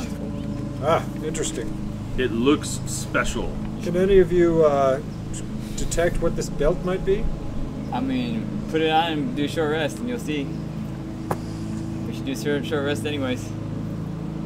Is there a vibe with that I'm getting from the belt? Does it seem cursed or evil? I'll put it on if you don't want to put it on. I think this belt might suit me All right. with my flaming sword. Cursed. You notice a couple other of those type of piles lying around the room. All right. I'll go through one of the other piles. I found this great belt in those piles. You might want to look at these other piles. Let's check out some piles. The spiderettes all scampered off. They all disappeared. I'm going to say a small prayer for the peaceful rest of the dead. So he went over to look inside of one of these piles. Would either one of you two like to, or look together, or what? You want to We look could at go together over to one.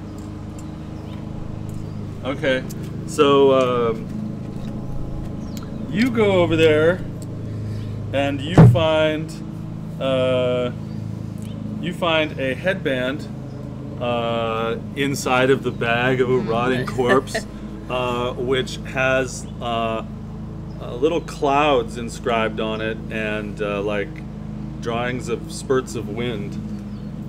Put the headband on and be like, do I look cool? You die. Very flattering, yes. Very good. And you do look cool. You look like a guy wearing like a karate thing, but it's like light blue with little clouds and puffs of stuff on it. Sweet.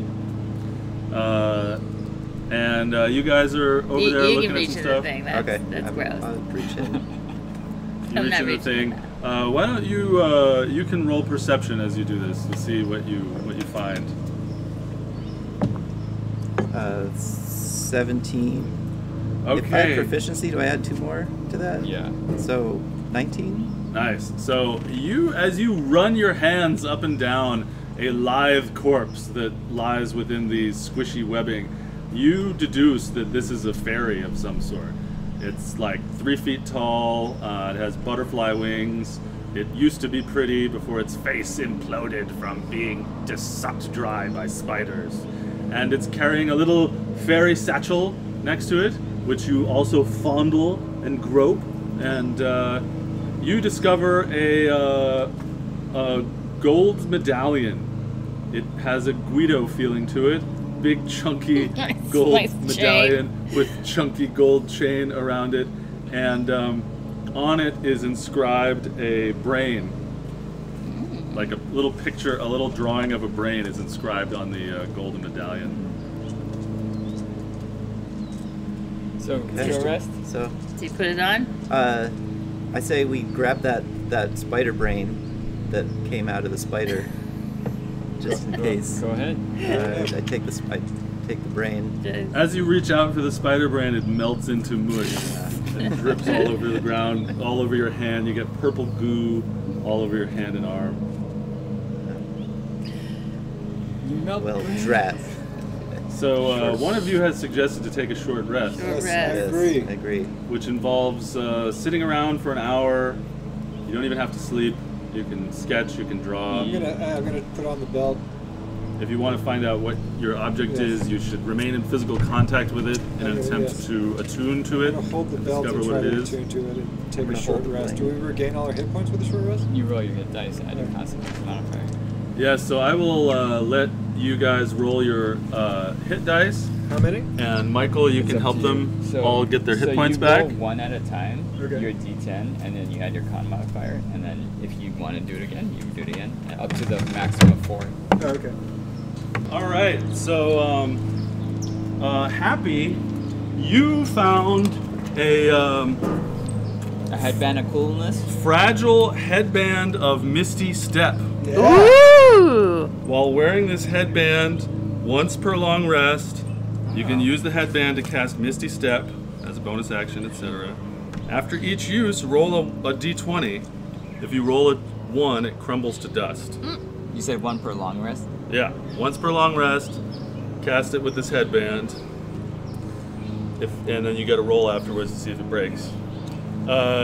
You, my friend, awaken knowing that you're wearing a belt of flame. Yes. That's right. 2 times per long rest, you may add +2 fire damage to any successful attack on an enemy. That's cool.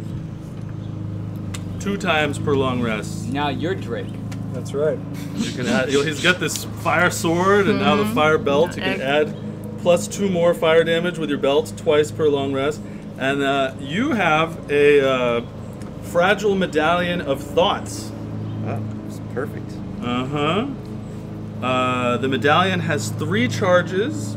While wearing it, you can use an action. Hang on one second. This one I didn't make up myself, so I'm gonna change this. Once per long rest, you can use this headband to cast Detect Thoughts. After each use, roll 1d20, and if you roll a 1, the medallion will dissolve into dust. So once per long rest, you can use that to cast Detect Thoughts, and that pretty much lets you read minds. We'll read the spell text to get into more detail. But But it anytime you only want to has read, 3 charges. it has 1. 3. Oh. Once Once for a long I rest. changed from what I originally Oh, said. got it. Okay. So what it is once per long rest, while you're wearing this medallion, once per long rest, you can cast Detect Thoughts with it. Now when you're done using it, you have to roll a d20. If you roll a 1, it will crumble to dust. Does Got he it. look like Flavor Flav now? He Yep. does. He looks like the Githyanki Flava Flav.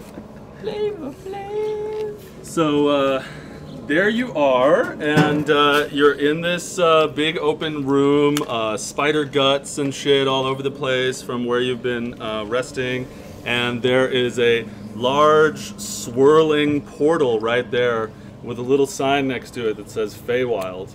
That's giving Fey energy. Let's go. It says Feywild on it.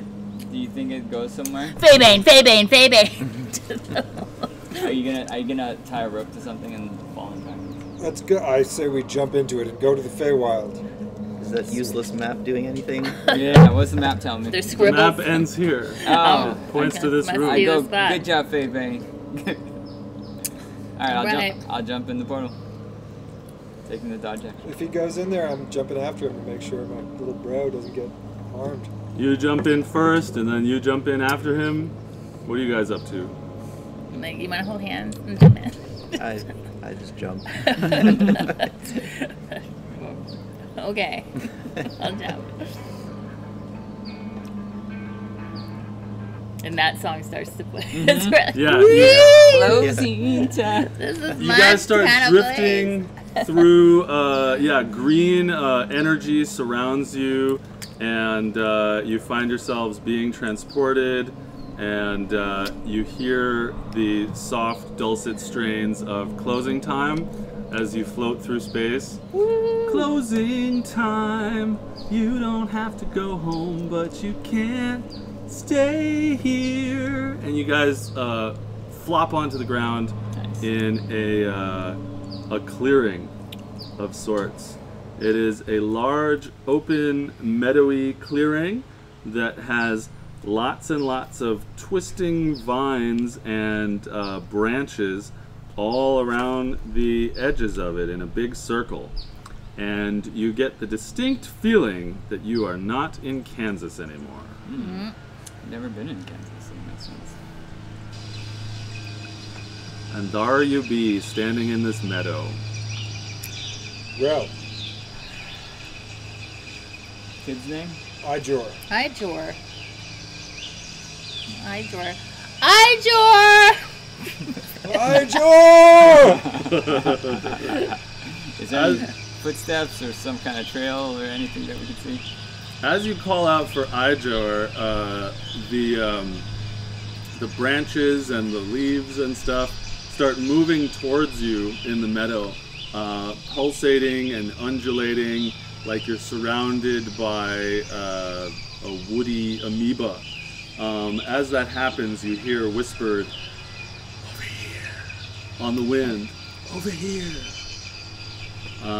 You look around you as the wood and the leaves get closer and start to swirl and wrap around themselves.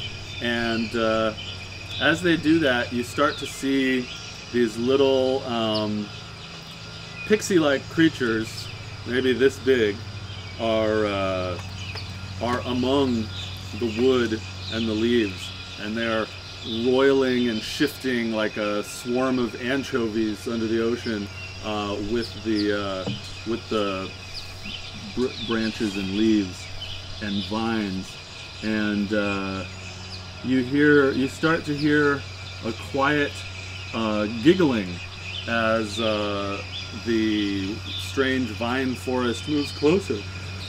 And you see more pixies around you. Around you see pixies, sort of lots of them. Many of them. Trying to count them. Trying to count them feels impossible. Finally, from some branches that are now pretty close to you, you hear, "Welcome to our home! Hey, what's up, Welcome to our home! Pixie?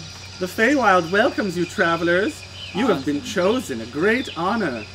Prize guests of the Pixie Spring Banquet. Sweet. Oh! And what's the main course at this banquet? Oh! A pig! Oh no. A large pig! Oh! One of the pixies sort of separates herself out so you can see her a little better, and she says, "Once every 5,000 years, or 20 years, or 2 days, who knows? Ha ha ha! Time is different here. Woo! And you hear lots of giggling from around the branches and leaves and stuff. Have you seen a human boy pass through this way? His name is Ijor. Oh, you're a human boy. Yes. Is your name Ijor? No. Ijor. Oh, are you a boy? Oh, is he a boy? Oh. He would be smaller than me, and blonder. Interesting. One of them, another one pops out and says, "We have set the table, set the stage, set the table. We need your help. 3 tasks left before we feast together. Will you help? What's the task? Waste some time, you all want to. We've been watching you. Okay. Celebrate. Then we'll send you home. Will you send us home with Ijor? Wait, Ijor. which home are you sending us to? You're home, the place you came from. Not like through this portal, but like where I'm really from. I don't know, but not the Fey Plane. Where are you really from? Elenia, Todd. Oh, Elenia Todd. There are many mortal realms, and we are not experts of all, but we know where you came from because we can feel it, and we will send you there. Oh, Alright, yeah, How let's long do have you this. been watching us? oh, for many days now. Many days. Really? Where did we just come from? Somewhere. The fairies all laugh and laugh. You have so many questions, so many questions. Clearly, very trustworthy. I think they might be drawn to something. What are your tasks, good fairies? Oh, you're already ready to do our tasks. Wonderful, wonderful. We have a special feast tonight. A special feast. But we have set the table, but now you must make it even better than it could be. Do we see a table? You don't. Okay. Where's this table? Oh, we will show you in good time. When it is time for the feast, we will show you the table of the feast. But now we need help. We need help. You see first, our banquet is at dusk, and we want there to be light. We need lights. Will you bring us lights? Follow us, and I will show you how you can bring us lights. Wait, it sounds And- like you can do it really easy. Oh no, not us. No, no. We need you. We need your help. We need your help to bring the lights. Let us show you. And as a couple of them beckon their arms, the wood and the branches and the leaves open up, sort of making a big tunnel through what seems like impenetrable forest. They start to make a tunnel as they point this way. They say, follow us, and sort of swarming and twisting towards the tunnel that's opening up. You guys want to kill Lord Dryer? Lord Dwyer? Who's Lord Dwyer? Ha ha! I don't know. So he doesn't like you guys for some reason? I don't get it. The Feywild is a very large place, my friend. Welcome! If you help us with this party, we'll send you home. Well, we'd love to go home as well, but we're here to find a 10-year-old boy named Ijor. He's blonde, he's probably little, Yes! and we don't want to go home without him. Well, banquets help us think. If you help us throw the banquet, we might be able to find Ijor for you. All right. Yes, that seems like a plausible reason for a party. Ha ha ha! Oh! Once every 5,000 years, right this way. Please help us. Oh! I'm not hungry. Well, I think we'll Yeah, see if these, we just had lunch on a short rest. we'll so. see if these fairies want to eat us or not. But Do you guys want to eat us? He looks pretty tasty. Oh no, he looks like a tough morsel for us. Oh! Some of the fairies spin around and they swoop around behind you, and one of them like pats your butt. oh, They swoop up and down around you. Oh! Please let us show you how you can bring lights for the party. We need lights. well, I think we have no choice but to cooperate with these. Well, beings there's a for lot now. of them, so yes, maybe Yes. they could help us search for Ijor. As they listen to you talking to each other, they're like, "We would hate for you to become lost in the Feywild forever. That would be terrible. If you help us, we'll bring you home." Oh! Sounds like a plan.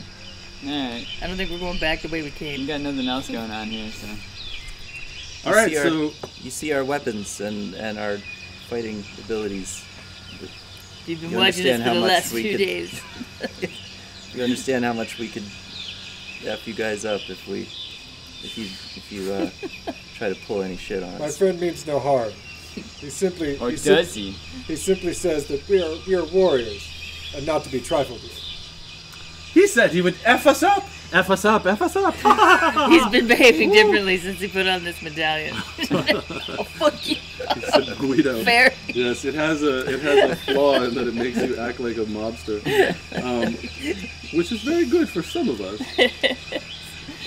So the fairies are like, oh my, oh, no need to threaten. No, just please, we need your help to have this feast.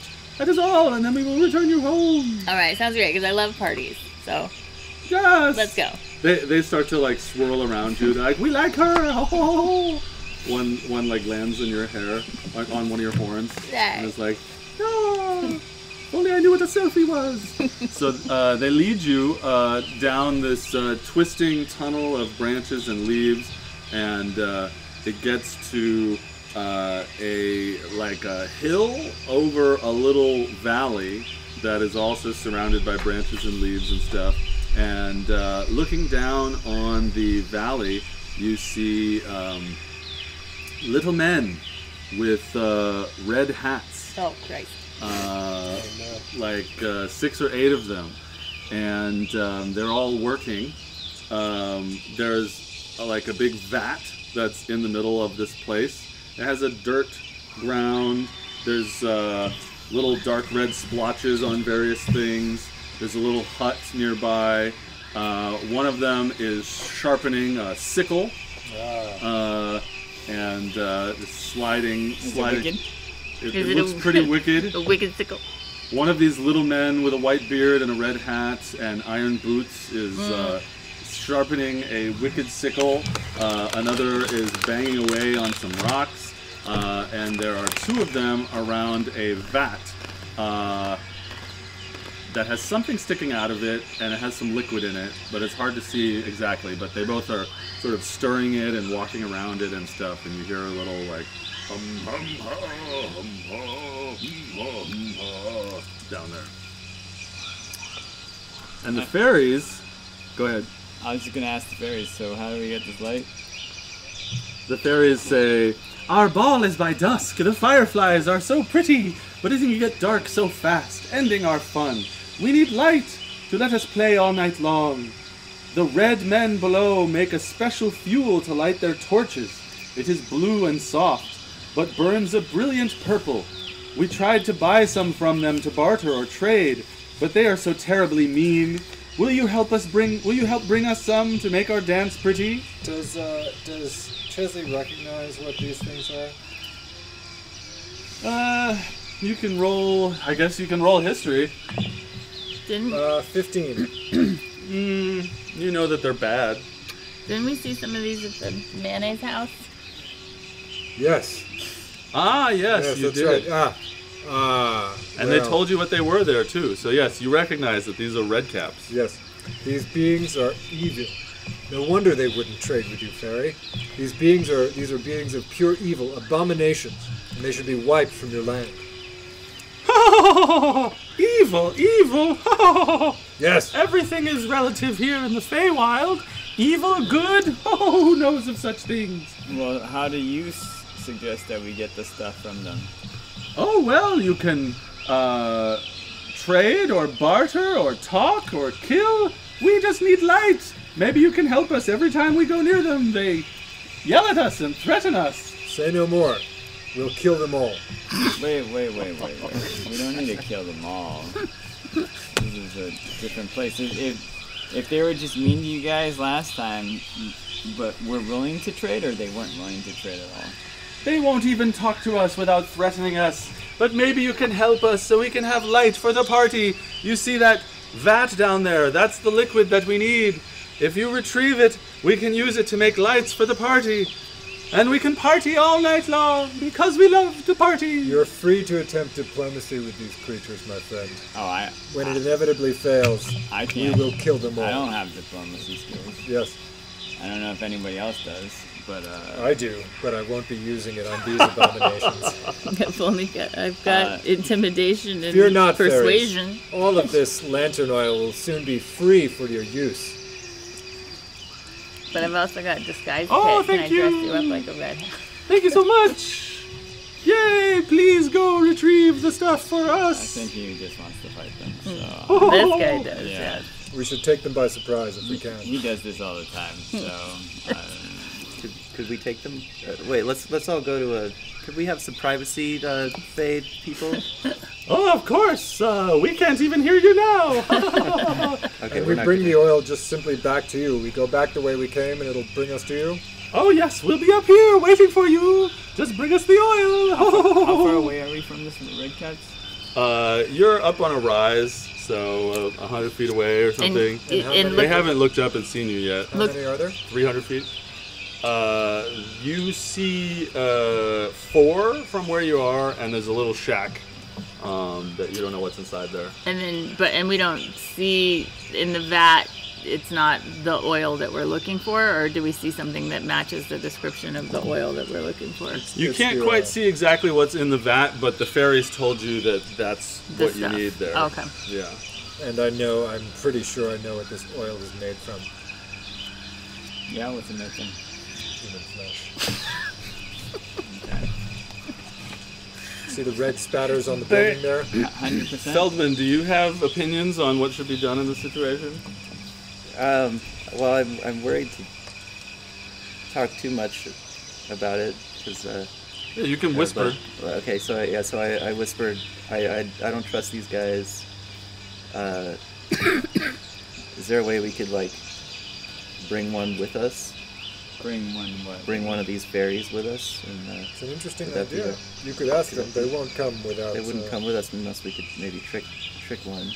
If Well, you want, if you they wish were- to trick a fairy, No, they were just saying like if we could go to see the red caps with them, and they could try to talk to the red caps, and I guess we pretend to be their muscle to like make them back off or something.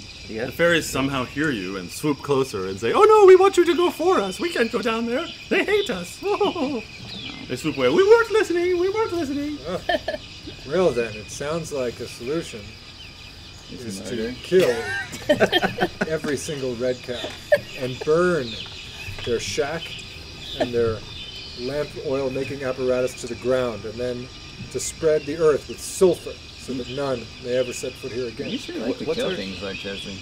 Only evil abominations, my friend. Yeah, but you said that about things that seemed not evil in the past. Yeah, well, these guys literally soak their caps in blood, so Yes, they eat I'm gonna children. give him a pass on Yes. this one. Alright. Yes, yes, What are our If you- chances on if these you would guys? like to go down there and order a child sandwich for yourself, feel free, but I think that they won't take kindly to you either. I mean, we can just start shooting at them from here. If you want. We're 300 feet away. Sounds like We a could- plan. 300 Eight. feet. Didn't you say you were 300 100. feet? I know, but that's a long long- distance to shoot. long shot. Yeah, that's a long distance for them to shoot back at us. So But you were also suggesting trying to sneak up and gain surprise. Yes, I think we should upon take them by surprise. Maybe could we figure out why these fairies want these guys? Really want these guys? Or Well, I think they just want the. I mean, I They just believe want them the that they yeah, just need they want these. They red caps tried dead. to pay them. They tried Fairies, to. you guys want these red caps dead, right? Oh no! We just want this lamp liquid. You could maybe talk to them for us. They just really don't like us. We don't know why. We just need the lamp oil. Believe it. So we could go You're not try gonna to. talk We to could them, go though. try. If we could, I'm happy to make the attempt. Is there any way like, is it like a slightly obscured area where they are? There's a thing that you could hide behind that's nearer them. But like, is there like foliage or like mist or just dim light in that area in general? I would say that there are some areas of dim light around their encampment. You're up on a rise. You're looking down. It's relatively bright out, but there are shadows around their various tools and the vat and the shack. And there's also some sort of large carriage that's 20 feet closer to you from them. There's a carriage?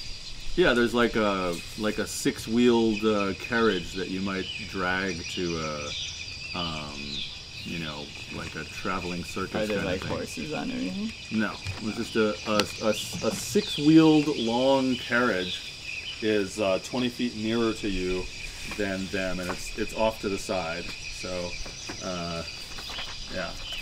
Alright, well, up to y'all. What do y'all want to do? You want to sneak up on them? I'm fine with that. You want to shoot them from here? I'm fine with that. I think we'll have. I think this is too far for me to attack, but I vote we try to take them by surprise and get as advantageous a position as we can. I don't think they'll listen to reason, and I think that upon seeing us, they will attack. How many of them are there? You We see can see four, but there's and a then shack. and a- Alright. Can we burn down the shack? Well, you can try to do whatever you want. You just tell me make a decision, and then tell me what it is. This is a drawing. You're up on this rise. There's a dip down there. There's this carriage. There's the vat. There's a shack, and there's the 4 red caps that you see. Anyone who wants to take a close look, Hey, feel Ferris, free. is there a way down that we can traverse? A way is there- down that you can traverse. and like kind of sneak up on them? From there, they'll probably see you on the way down. You could, you know.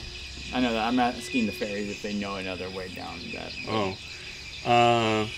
Well, we think we can fit one of you through our branches to come up maybe behind that carriage. Maybe they won't see you from there if you run directly from the branches to the carriage. I know they'd all see you if you all tried to run from there. Maybe we could take the sneakiest one of you and you could sneak up behind the carriage there. Do you all want to go the other way and I'll be sneaky? If you feel safe doing this. Sure, why not? Fuck it. Okay, so the fairies take you into the brambles by yourself. They take you around the edge, and they take you to about here. And from here, you could try to go straight here and attempt to remain unseen, sneaking up behind the carriage. Alright, I'll do that. So, Well, I'll wait for. Yeah, whatever- should we approach them to distract them while he's making that move? What are we hoping to accomplish with him sneaking up on? Well, just probably to have somebody be sneaky and be able to look around. Like, should we try to engage them in barter? If you wish to engage them in barter, we can make the attempt. They are going to try to kill us. so are you guys walking down the hill at the same time? As Yeah, I mean, my these, guess is we can't yeah. all surprise them, so we can at least Maybe come in with one or two of us is less ominous looking, and we could convince them. or more ominous looking.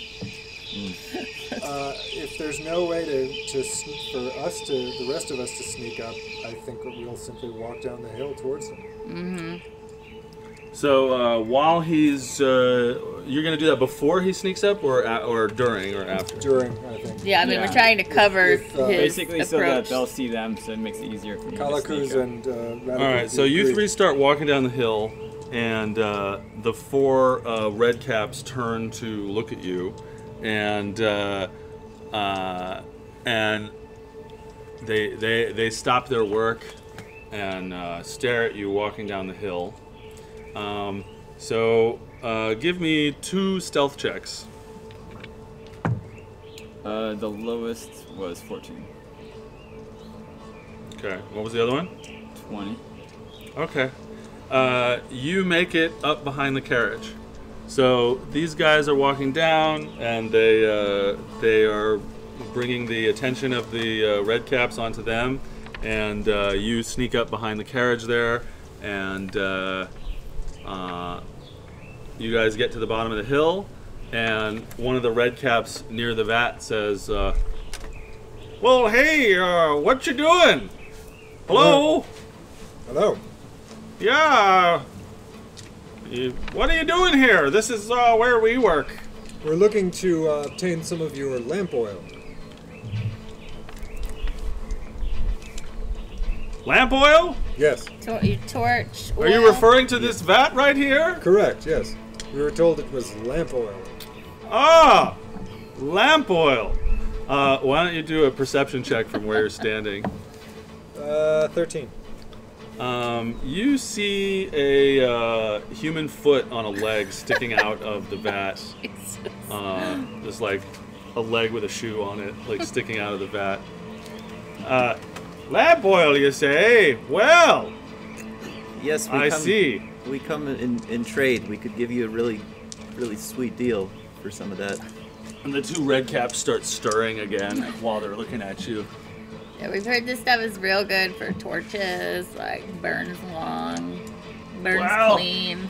This lamp oil is pretty precious to us, you know. How much do you need? Well, And you hear one of them behind him go, "Kill them! Kill them!" And the other one goes, "Shh." wait, good sir. How many of you are there here working at this camp to make such an impressive amount of lamp oil? Well, there are many of us who are currently afield, and many of us who are inside of that shed. Many. Very many. And where do you And get the I ingredients tried for to- this again. lamp You oil? trying to insight? I'm trying to insight on if he's telling the truth. Okay, roll. Oh shit. 9. He appears to be telling the truth. What was your... What are you up to? Oh no, 10. You No. fragile. 11. I want to survey the space and see, like, is anybody peeking out of the shed? Do I see any other, trying to clock bodies? Roll perception. All right. 19. You don't see anybody else right now. I think he's bluffing. They all look at you. The red caps look at you and they sort of appraise you, look at your how powerful you are and stuff. And the one that was like, kill them, kill them. He leans forward and he's like, kill. And the one that's by the vat is like, shh, shh, shh. Don't upset them. And he's stirring. Well, this is very precious to us. What do you have in trade? It would be a tremendous favor to us if you simply gave it to us. What is that you're making there, sir? Lamp oil, of course. We have a lot of need of lamp oil. We go in the mines. And what is it made from, my friend? It's a secret ingredient, special recipe from our people, passed down through the generations. We can't give it out. But it's very good for lamps. You will give it to us, perhaps as a gesture of friendship. You will give it to us? That sounds like intimidation to What the me. hell? Can I help him with that intimidation? You want to? I If am you want to proficient. describe what the help looks like. She's gonna pump up next to him and arc her head, flex so the sun glints off of her horns, That's an 18. and then show her teeth. Just is fingering his hilt. The red caps look at each other. What do we do? I don't know. Kill that! Shh! Be quiet. What? Oh, what should we?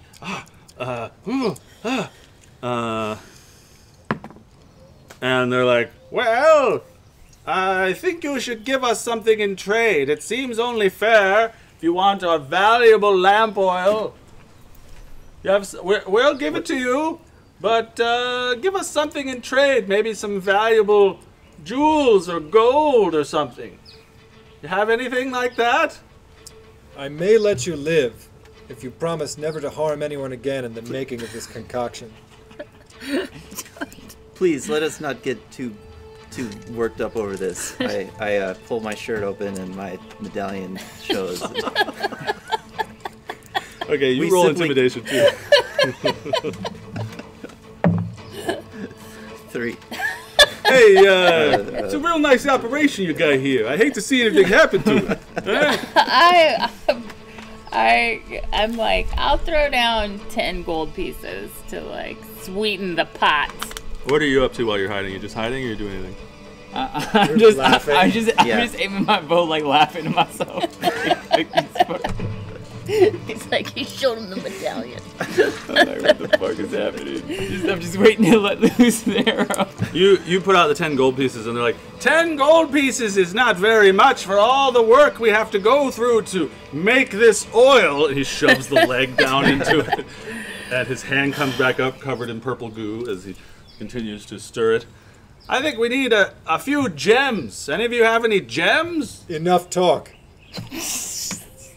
Give us the oil and we'll Guys, let you have run live. out of time here. I'm just gonna shoot him.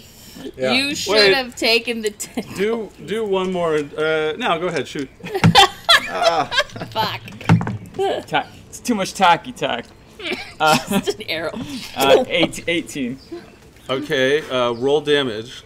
I'm shooting the one that kept saying kill. Okay. 13 plus 6. 19 damage. Okay, the one that kept saying kill, the arrow like goes into his head and takes out one of his eyes. And he's like, "Hoo!" And he falls to the ground as the other red caps go, No, Carl! And Carl's like, oh, I'm not dead yet. Oh. And oh, help us, help! Can anyone heal him? Please heal Carl! So Chesley whips out his sword. Shing! And he says, Für Grant Ignitus de Bur Infernus! Whoosh! And the sword leaps alive with flame, and his belt leaps alive with flame, and he swings mightily at the lead red crab, saying, Die, abomination! Uh-huh. Okay, roll the hit and roll the hit first, and then let's find out if you hit. That's gonna be, you know what? I'm gonna use inspiration to roll again. And I'm not gonna miss. I'm gonna miss. That's gonna be an 8. Okay, your flaming sword and your flaming belt, you connect with the side of the vat, and it starts to tilt and tumble, and the purple ooze starts to pour out all over the ground, and in it you see bones and legs and arms and hands and stuff, along with lots of thick purple goo. It starts to pour out on the ground, and the red caps are like, No, stop, you're ruining our workshop, and please, look, we'll give you as much as you want, just don't, please heal Carl, and don't kill us, help! And with his cries of help, 4 more red caps come out of the shack, and they all have like a human leg or hand in their mouth, like they're eating a human, and they're like, "What's going on out here?" Okay, I can heal Carl if you guys let's package up that oil. Yeah, Chelsea's gonna try to stop the Be bat from like, tipping over with you his foot. calm yourself down. You stop it from tipping over completely, but there's a lot of disgusting goo on the ground, and they're like, "It took us weeks to make that oil. Oh yes, please heal Carl. Oh, get the jars, get the jars." And they get the jars, and they start filling jars with purple stuff for you. Okay. So I'm gonna I will cast Cure Wounds on Carl then. Okay, you know. Be like, heal him up, buddy. Good old Carl, always losing his eye. Carl's like laying on the ground, sort of like he's barely clinging to life with his arrow sticking out of his eye. He's like, kill them, and Full on. you cure him enough. What do you roll? 8, 9, 10, 11, 12, 13. So he's got 13. So the eye sort of forms back, and the arrow like comes out of his head and lands on the ground next to him. As his eye comes back and he blinks a little bit, he's like, "Oh, thank you. Give him some extra lamp oil." And you guys get the jars. I'm gonna sneak back the way I came. Chelsea's gonna turn and just give. I'll be watching. be no more evil in this place. Okay, and you guys head back up. Can I still want to give them 10 gold pieces just to be like, I'm really sorry for my friend. They are a little rowdy. We're a little crazy. For your trouble, you might need to fix your pot. One of the red craps is like, oh, thank you for not killing us. Oh, 10 gold. What am I gonna buy with that? A light crossbow? Oh. And they just thank you for not killing us. And you guys head back up the rise with your jars. As you get to the brambles, they don't open back up for you, so you can't go back the way that you came. So you sneak to the edge of the circle, and then you're trying to get into the brambles, and you can't. No, dicks. As they're walking back, I'll walk back with them. I know what the fairies are going to eat. I think we all do. A pig? Pig. Pig named Ijor. Oh I no. think the only way we can get close to their feast is to do as they command from now. Yeah. Sure, whatever. So, as you get to the top of the rise with the jars, the fairies say, oh, thank you so much. You helped us so much by getting us these jars of light fuel. And they say, actually, while you were doing all that with those nasty red caps, we handled the other 2 tasks ourselves. Oh, nice. Yes, we wanted a decorative unicorn for the feast, and we retrieved the unicorn. And oh yes, we also wanted the wind-up chest with the dancers to play music for the feast. Makes sense. So, Was it a living unicorn? yes, a living unicorn. And is it still living? Yes. Okay. We want the feast to be beautiful. Let's clear off as much space as possible. We want the space to be beautiful for the feast. You didn't harm this creature. Oh no, we didn't harm this creature. No. It's a weird way to put it, but alright. Interesting emphasis of your words. So I'm gonna go grab something real quick. Alrighty. Why don't you guys all roll initiative and tell me what you get? 17. But it's just a banquet. 14. 10.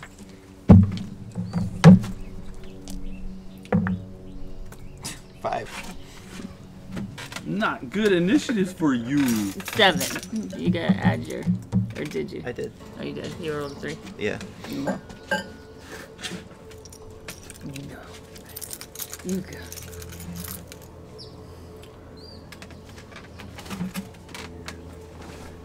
Couldn't tell you exactly what it's for. It's for the order that we go in, right? This is the order we're served at the banquet. Who gets Oh, their yes. food Sorry. first?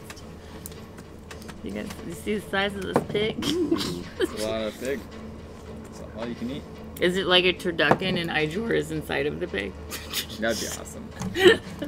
My mother was a pig farmer. Oh, really?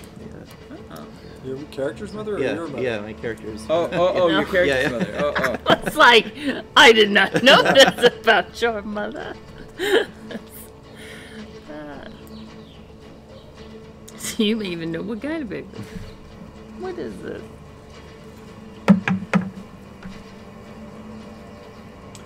This is gonna be pretty interesting, guys. Sweet. Oh boy. Oh boy.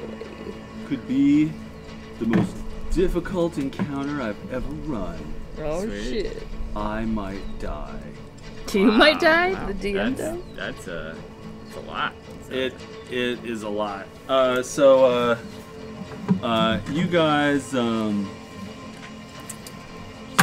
the fairies are like, thank you for the oil, and they fly on ahead of you, and they say, we are going to get the night lamps ready for the feast, so that we'll be able to see in the dark, and they fly ahead of you with the oil, and you, the other fairies pixies stay behind and lead you through the brambles and the leaves as you are heading towards what they say is the site of the feast. And they explain to you that they've retrieved a young unicorn to decorate the feast, and they explain to you that they retrieved the wind-up music box people for the feast, but that your retrieval of the lights was really important. And so you get there, and let's say you're walking in from here. Why don't you guys put yourself in the order you'd be in, anywhere within this box. You can arrange yourselves anywhere you'd like Well, in that box. I think Chesley likes to go first, but he's not anticipating hostility, but he does like to go first. But he heard the battle music. You heard the battle And music. he's got a hankering to kill. No, I was fine where I was. Okay. Yeah, he wants to be in the back. He's a small, sneaky rogue. So you guys arrive there, and there is a huge clearing with a huge, gigantic table with a 20-foot tall or 20-foot long roast pig in the center of the table. Chesley is relieved. You see, There is a banquet table. you see 3 pots of light on the table and 2 pots of light decorating the field. You can tell that it's some of that purple ooze that you had brought from the fellows, and that it is on fire, and the light of which is illuminating the this clearing. There are little fairy-sized chairs all around the main table, and then there are 4 big green chairs, kind of throne-esque chairs, around the table as well. And yeah, giant suckling pig. Oh, and then there's this there's a giant music box there, which you can surmise is the thing that they were talking about, and it's currently closed. So as you enter the clearing with the feast, the fairies start to swirl around you, and they say, "We told you we would send you home if you helped us with the feast, and so we will. We'll send you home to your maker." And their fingers like extend into bones, and their faces drift back, revealing crappy teeth, and they're like, "Ah!" And you see these sort of evil, like demony pixie things swirling around, and they are everywhere, all around you. And so I'm using every single miniature that you see is a fairy. Okay, So don't think that they're red caps or whatever. got it. But what about the buffalo? What about the giant spider? So I take it the talking part is over. I mean, you can still talk if you want. Can I have some pig? Do I still? So these fairies fly at you in a V. Formation, guys. Fly at you in a V formation as they cackle and say, "Ha ha ha ha ha! We'll send you home! Ha ha ha ha ha!" And Is there endless counts of them all around us, or this is all we see right now? well, they've been roiling and boiling and swirling, but right now this is what you see. Okay.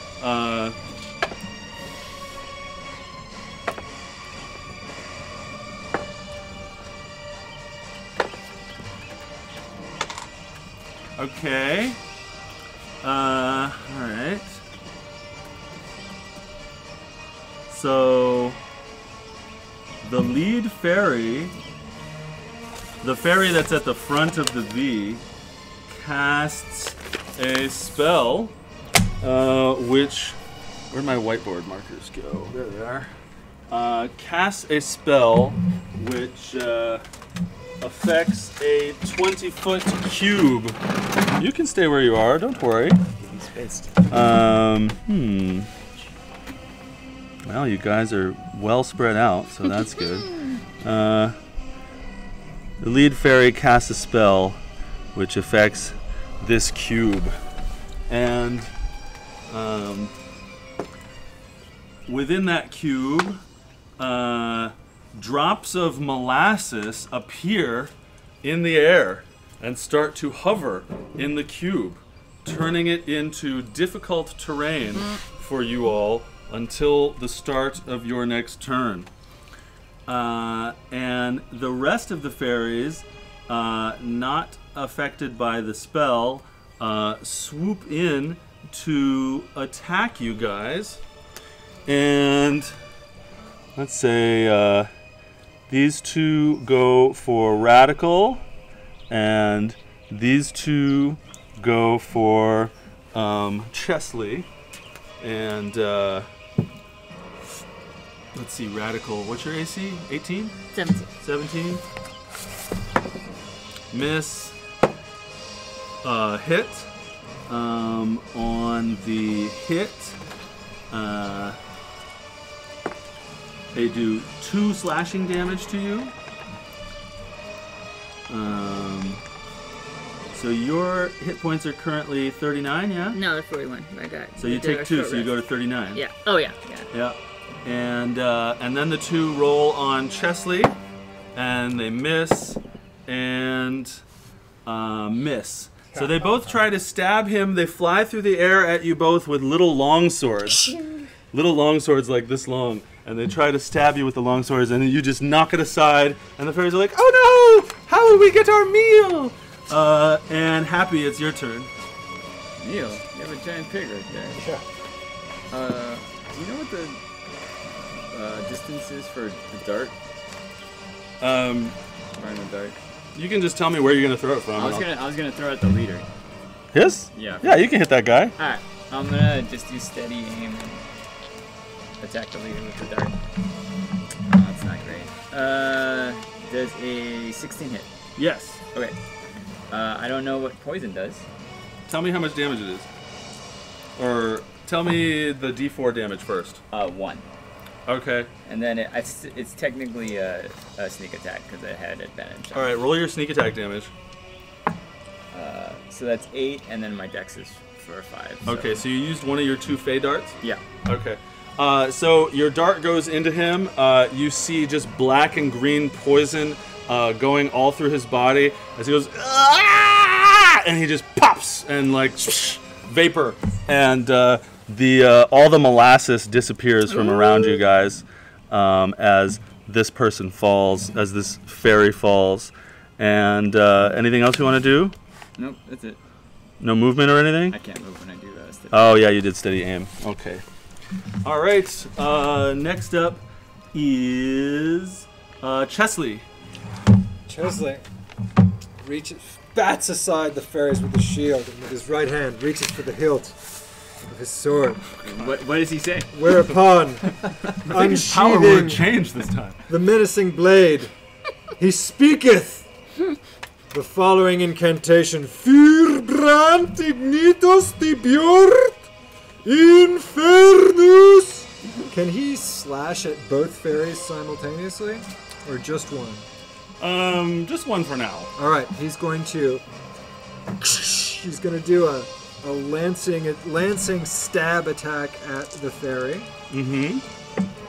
which is going to be a 19. Okay, so you hit.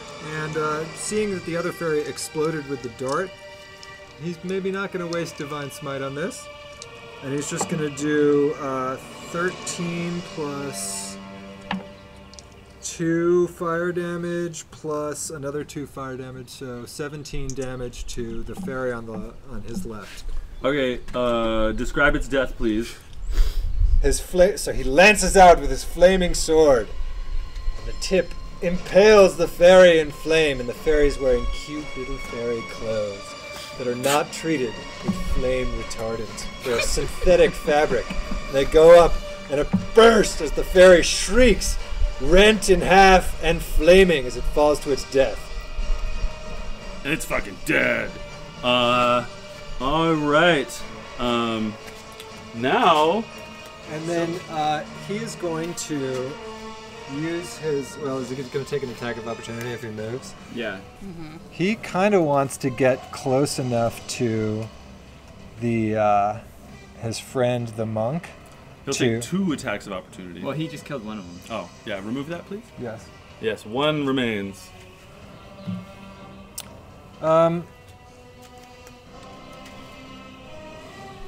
Actually, you know what? He's gonna stay put for now. Okay.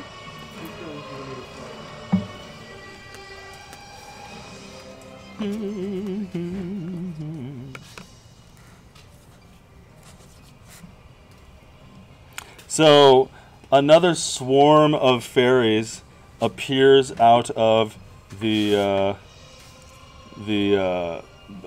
brambles, and again flies towards you in a V.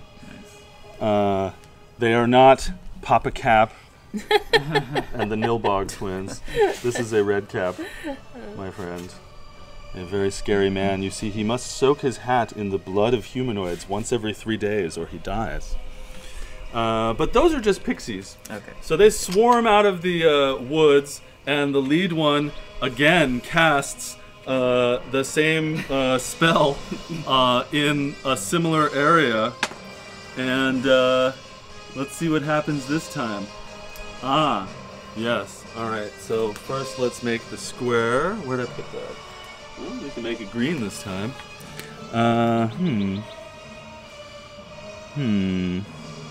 Yeah. So we'll do it around you guys, and each of you make a wisdom save and tell me what you get. 13.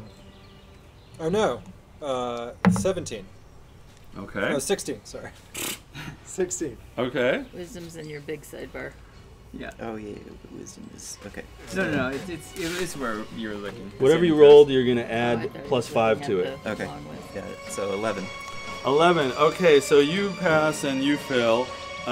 You start giggling, and the whole that whole cube fills with funniness, and you think this is the funniest thing you've ever seen, and you start giggling, and you are incapacitated until the start of your next turn, and you must use your movement to move in a random direction. So I'll tell you what that is, and you pass that, and this other V of creatures starts to swoop towards you, and let's see what they do.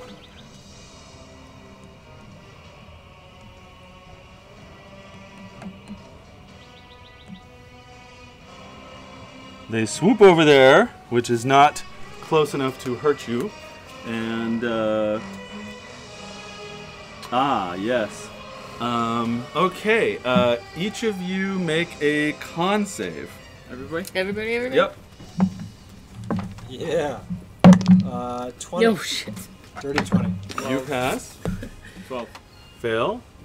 4. Fail. 19. Pass. Okay, so you two each take 3 necrotic damage, and you fall prone. Oh no.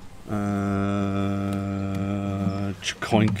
So the other 4 fairies each fired off sapping sting on each of you individually. You see a burst of necrotic energy shoot from their hand towards you, and it hits you, and it doesn't hurt a lot, but you feel all of the energy draining out of your body, and you collapse prone on the ground.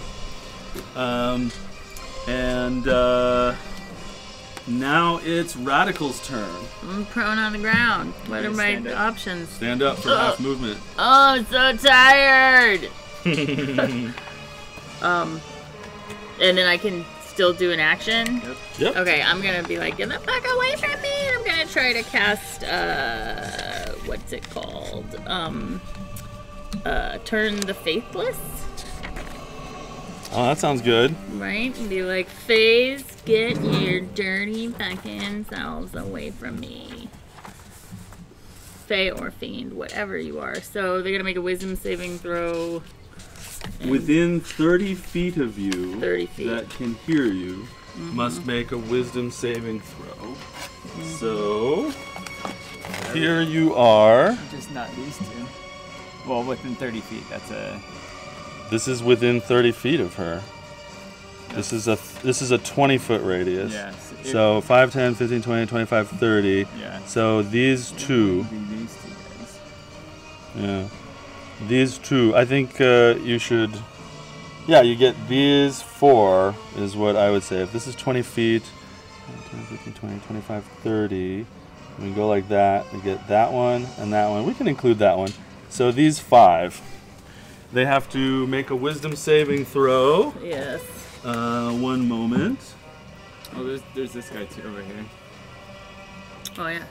Was that within 30? Okay, great. 1, 2, 3, 4, 5, 6. Pass. What's your DC? 13. Fail.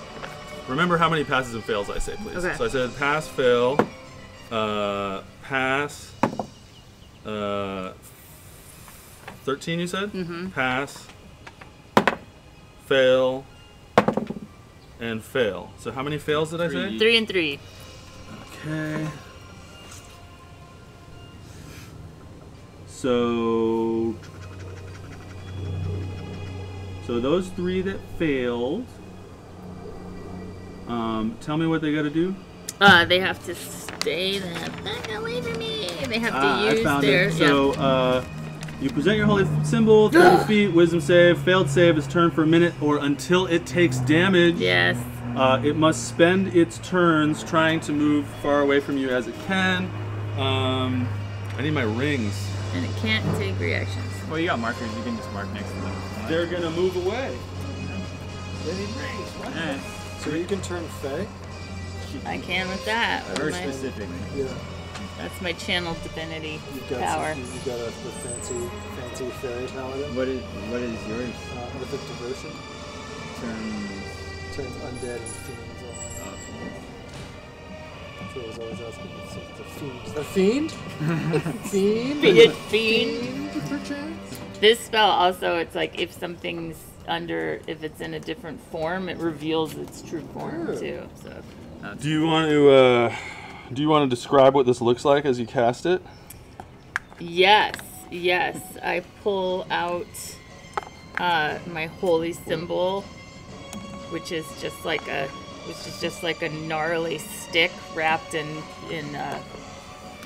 moss and flowers and stuff. And I hold it out and I'm like, back the fuck up.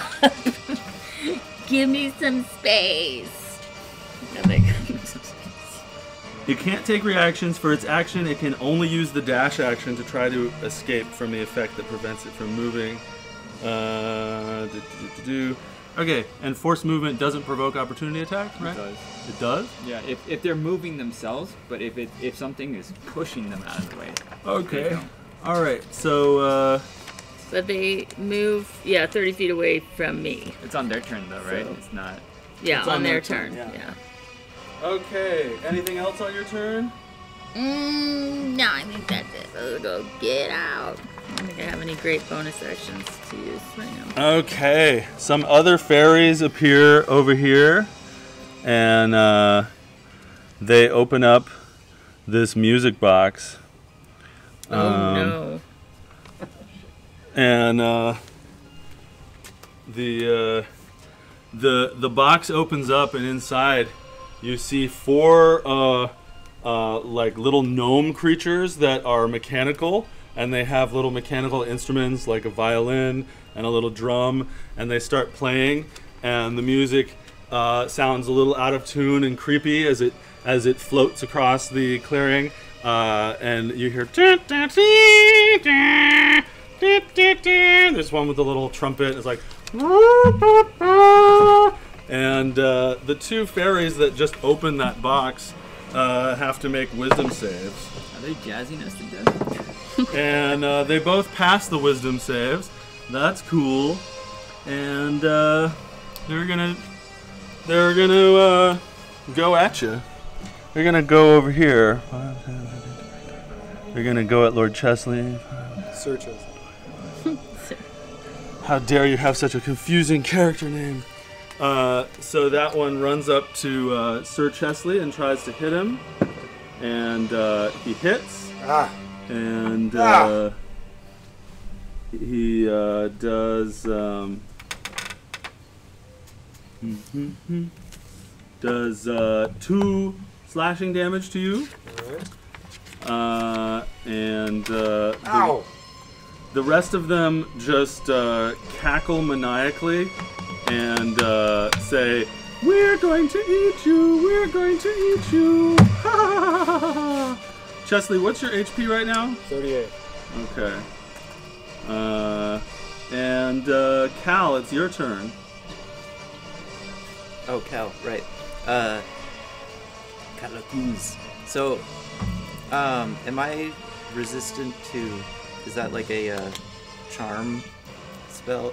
The spell that makes me run in a random direction. You have advantage on avoiding, ending, charmed, and frightened. So you're currently in here, which makes you laugh. Was that a charm? I would call that a charm, yeah. So you actually have advantage on not even getting charmed in the first place. If you want to roll again to see if you didn't get it. Roll one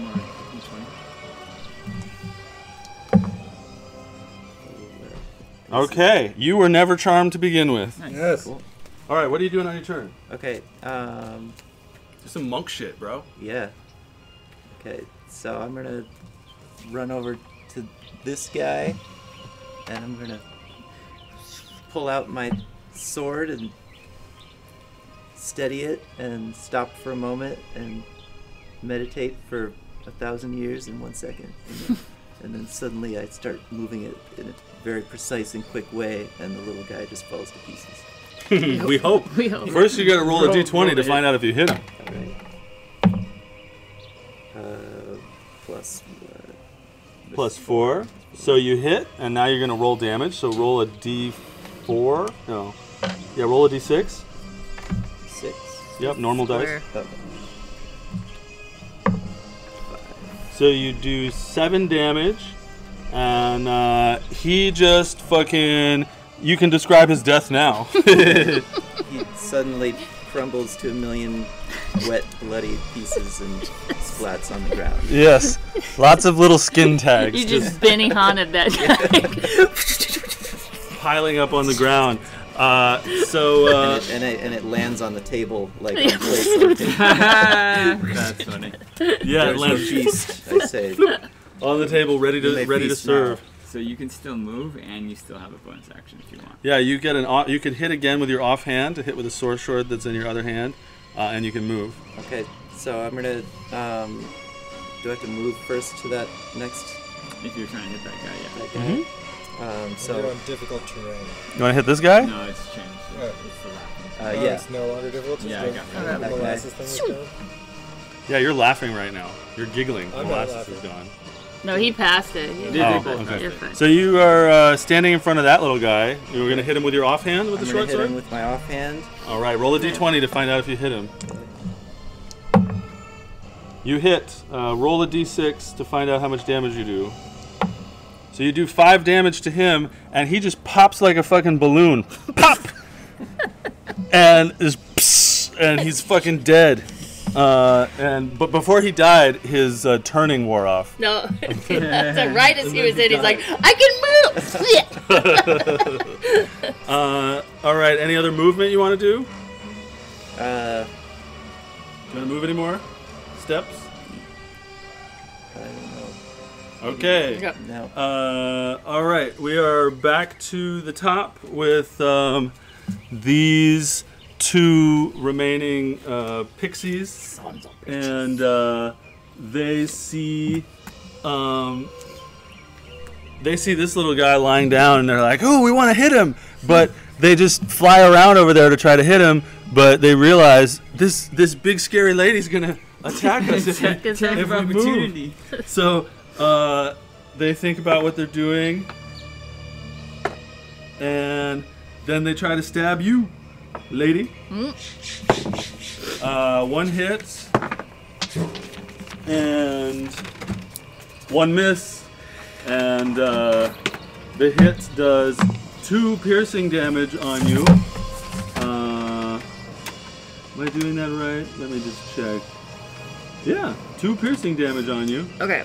Question real quick. So when I get hit, can I can I do my hellish rebuke on that guy now and be like, fuck you?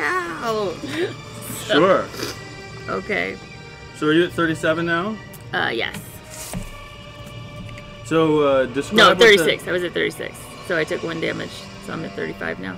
Okay, so it's going to make a dexterity saving throw, and it fails it. So describe its death.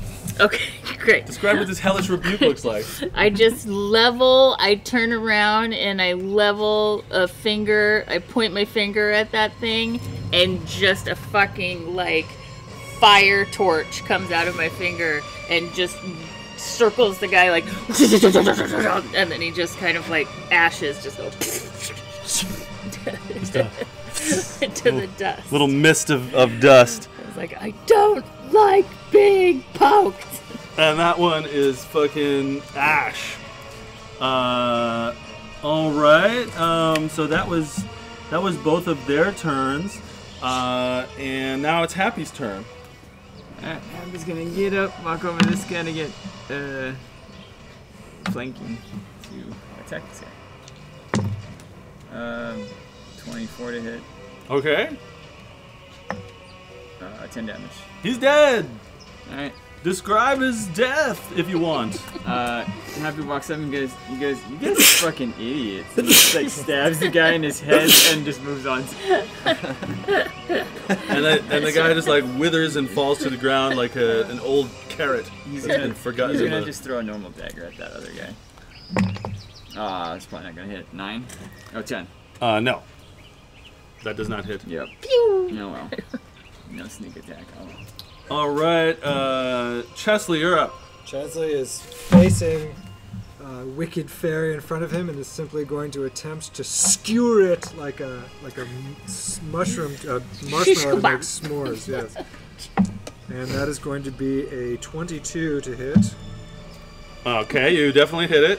And 5 plus 2, 7 plus 4 is 11 damage. It's dead. You can describe it if you like. The sword, the flat blade of the sword, cuts it in half, and the legs of the fairy plop to the ground, and the top half of the fairy continues to hover in the air malevolently for a second before its innards simply fall out of it in a long trail of intestines and guts. And it says, "Oh no!" and then drops in a wet heap to the ground.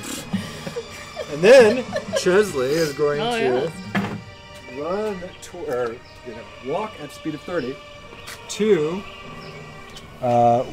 which square are you in? This one right here? Okay, so he's going to go 1, 2, 3, 4, 5, and he's going to be ready to attack the next V of fairies next turn. Okay. Now, another group of fairies appears, and I feel like they're over here, and you hear one of them shout, "Come get us, or we'll harm the unicorn!" You probably start recycling the dead fairies at this point. No, I have a system. He's got it. So those guys, they say, "Come get us, or we'll harm the unicorn." Ah, you're back. So some other fairies appear over there, and they're like, "Come get us, or we'll harm the unicorn." And then they all take the dodge action. Now get us? Yeah. Them yelling. Yeah. Okay. Come get us, or we'll harm the unicorn. We had already planned to kill you. And Radical goes, Fabane, Fabane, Fabane. it's these guys' turn. So these guys take the dash action. to run the hell away from you. Yeah.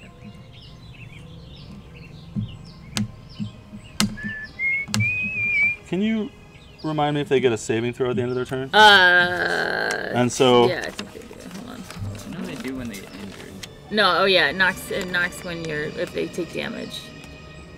Failed save turns until they take damage. That's it. Okay, so that leading guy who cast that spell that affects the 20-foot cube, he rolls again, and the 20-foot cube changes its effect. This time, the smell of apple pie fills the air, and each creature in the cube must succeed on a Wisdom saving throw. So that's just you. So you have advantage. Roll a d20 twice and take the higher number and add 5 to it. Okay, you pass. You feel like the apple pie smell is really, really charming to you, but you just shake it off with your Githyanki, your Githzerai focus. So that guy, he does that, and that he just changes his spell slightly, and then he runs up to try to hit Sir Chesley. Don't worry, he's not a red cap. And Tis a fairy. Yes, just a fairy. All those red caps were wimpy. So he hits, and he does. I'm gonna silvery barbs. Nice. Why not? Thank you, friend. Who will you give advantage to? Myself. And he hits on the second roll as well. Oh, my bad. Yes, Well. but at least you've given yourself advantage. I tried. Ouch! So he hits you for 1 damage, Ah! and his little longsword feels like a tiny pinprick in through the side of your armor. And so you're at 37, yes? Yes. These guys should get some stronger spells. The other two that haven't moved yet, they try to figure out a stronger spell that they could use on you, but they can't. They're wimps today. So this one goes to you, and this one goes to you. How many of you do we have to kill until you guys just stop? Should we close the music box? The one hits on Chesley and does 2 piercing damage to him Ow! Ouch! as his little longsword pierces you. And now it's the turn of these guys, and they're all like, "Come get us, you wimps!" And they all take the dodge action. And now it's Radical's turn. I have a quick question. Is the unicorn like tied up? Mm-hmm. Okay. All right. I'm just. And it looks young. No, I was just gonna say if I could talk to it and tell it get the fuck out of there. Okay. Yeah. I'm just gonna try to hit this dude standing in front of me for fun. And that's gonna be a 17. Roll damage. Yes. Where's my 8-sided? 8! He's fucking dead! Papa Flail Cap is dead! In a blast of pollen with flower petals shooting off my flail. He blasts away. Boom! And, Oh yeah, and I think I'm gonna move over here. I'm gonna be like, pew, pew, pew, pew, to come help with this guy. I okay. have an offhand attack. Do I? No. Cal, you're up. Calexico. Caldecott. Oh yeah, sorry, I got Calacooz. Galacooz! Or just Coos. Coos, baby. Okay. Is there any talking involved in this? Or You can like, say I, anything you yell at want, yeah. Guys? Like, be like, yeah. hey, you guys, I'm Anything that you can say within 6 seconds. I'm close to this music box. Should I go smash the shit out of it? Yeah. You you should, want. or you could fucking mage hand it. Can you mage hand that thing closed? Can you I don't close it know. with mage hand? Could you try? Mage Hand has 10 pounds of pressure, so as Oh. long as it's something that's 10 pounds or less, you can do. We don't know. We don't know. You till got to go- try. Till you go Well, look. we didn't see that anything happened from it when he opened it, right? He's No. playing some sort of music. Playing some some creepy music. ass music. Some jazz. I don't know what it's doing. What do you guys think? Should I Yeah, go should for I it. go for it? Yeah, why not? Okay. Sounds fun. All right, I run over. Okay, as you're running over, the music starts to affect you, and you're going to make a wisdom save with advantage because you're you. You pass. You are not affected by music that appears to be hypnotic in nature as you run up to the music box. I am no stranger to offensive music.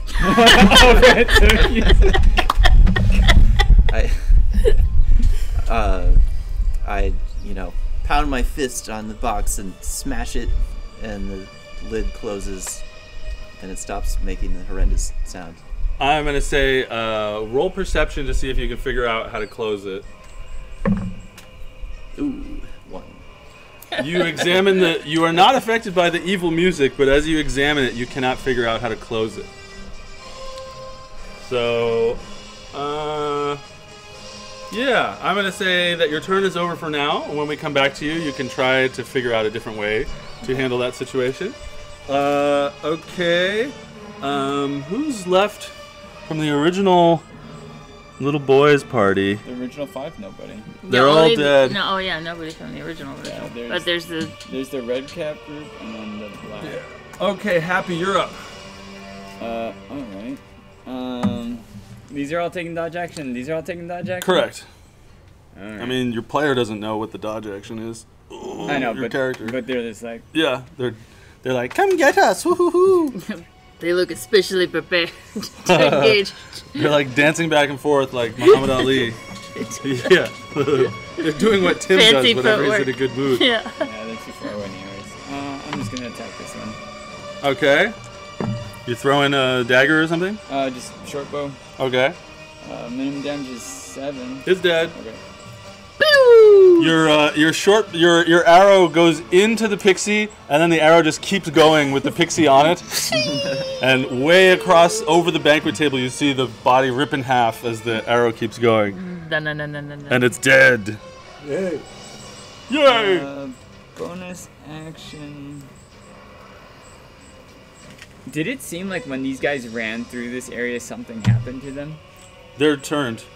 Yeah, but didn't like I could surmise that these ones were trying to get us close to here because of this. But is there something fishy here besides the unicorn that I can see? You can roll perception. Probably not 7.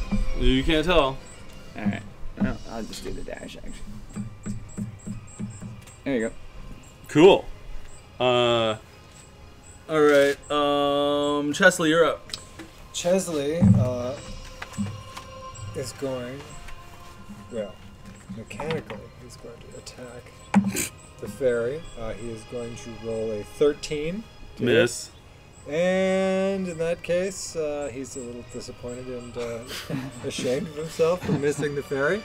But he's going to start moving towards the action. He'll take an attack of opportunity. 1, 2, 3, 4, 5, 6. He's going to start moving towards the unicorn. You take 4 piercing damage. Jeez, right in the butt. So what happens when you turn your back on somebody? Yeah, you don't want to turn your back on a fairy. These, let's see, 5, 10, 15, 20. This guy unhooks the unicorn on the rope and starts taking it this way.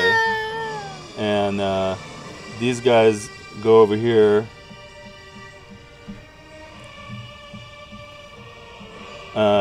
And they're like, "We love to sit at the table!" Ha ha ha! And this one goes here, and this one goes here, and all these 4 take the dodge action. There's 1 cap left. There's 3. What? 2 of them are running. 2 away. running. There's 1 cap left with ability to do things, and you guys are so spread apart. He's very very sad little guy there. He's sad. Yeah, he's sad that you guys are so spread apart. Let's see. Give me a moment to make a decision as he thinks in battle. Okay. And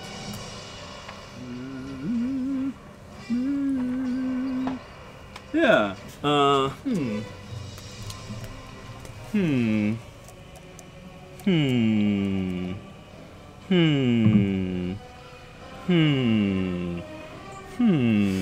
Well, I need to do something. So this guy's just gonna run over here and try to stab you. Okay.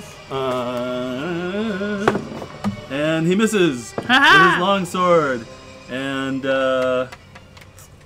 okay, now it's these guys, and they're all like, ha ha ha ha ha, yee, and they all take the dodge action. Radical, you're up. I'm gonna try to make this guy explode, and I'm not. It's gonna be 7. You miss.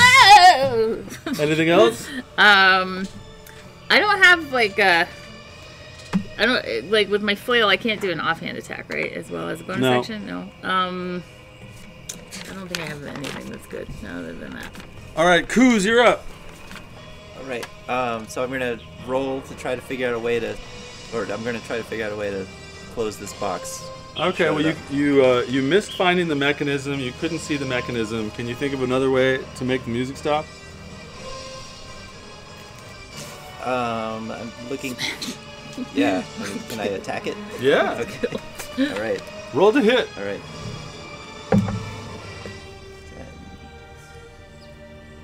You hit. Roll damage. Roll a d6. 1. One of the hands of one of the mechanical musicians flies off as you karate chop it off, and it just keeps playing.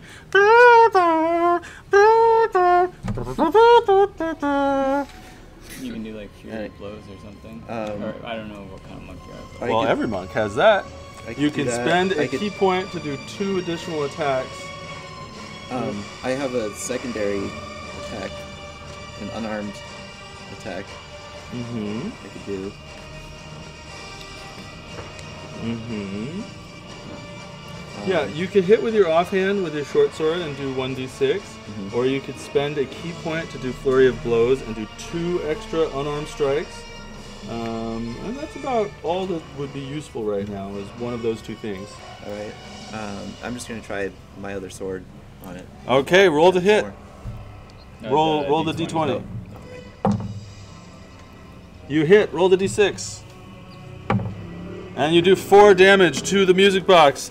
One of the musical instruments falls out of one of the hands of one of the people, and the music gets a little weaker, but it's still happening. Pop! Can I perceive if anything has changed because of that?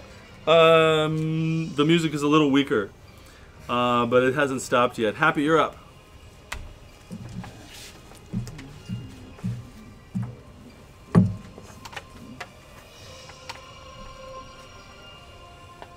Sure, I'll just try to shoot this guy with a steady shot. He's dodging, right? You said? Yep. Oh, just kidding, that one.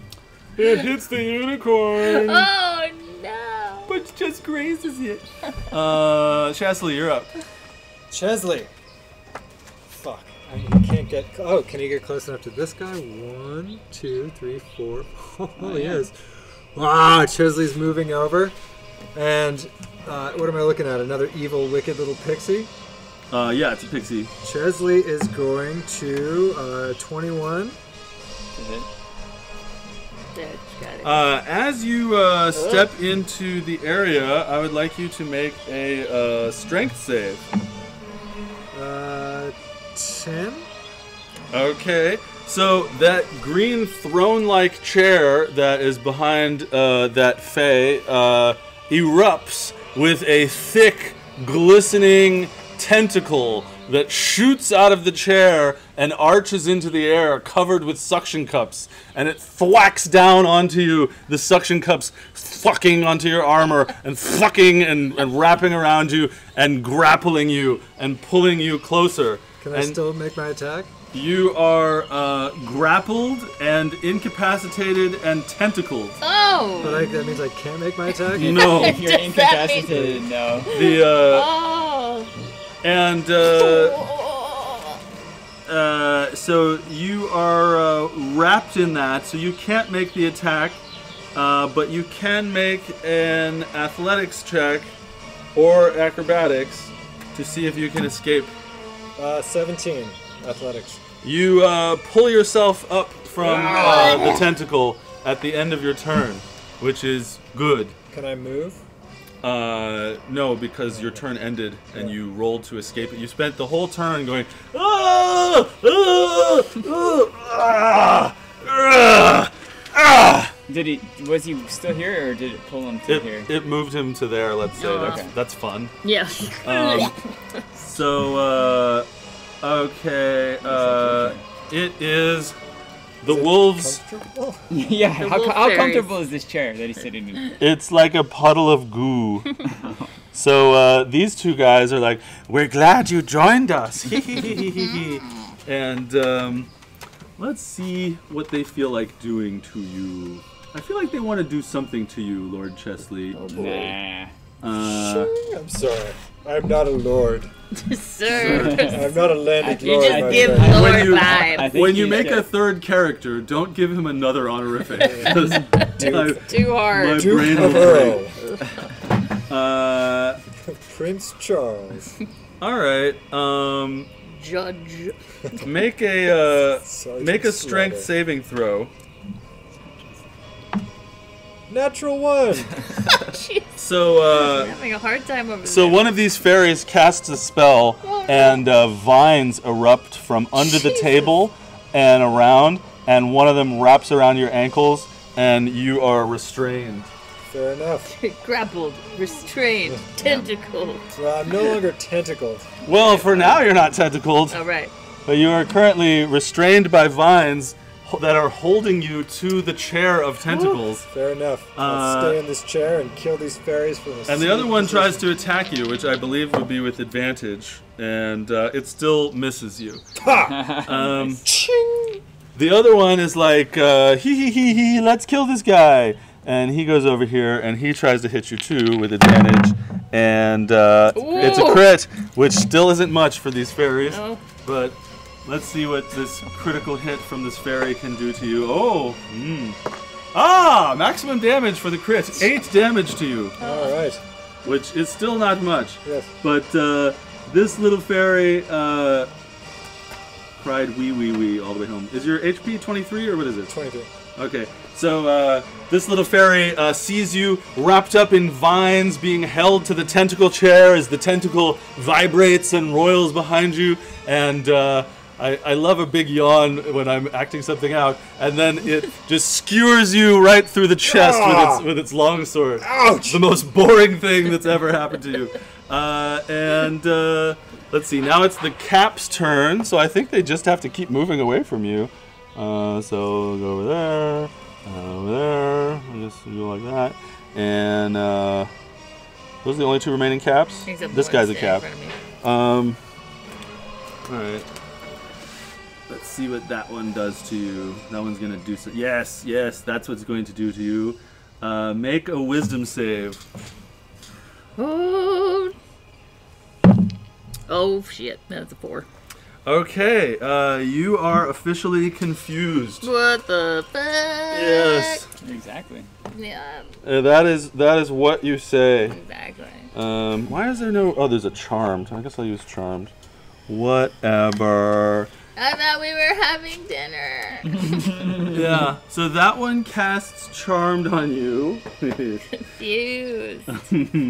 and So confused. now it's the Darkling party's turn, and they just all take the dodge action and say, "Come eat with us." And now it's Radical's turn. So Radical, we're going to. I'm find out about what you're up to on your turn. Dog and meows.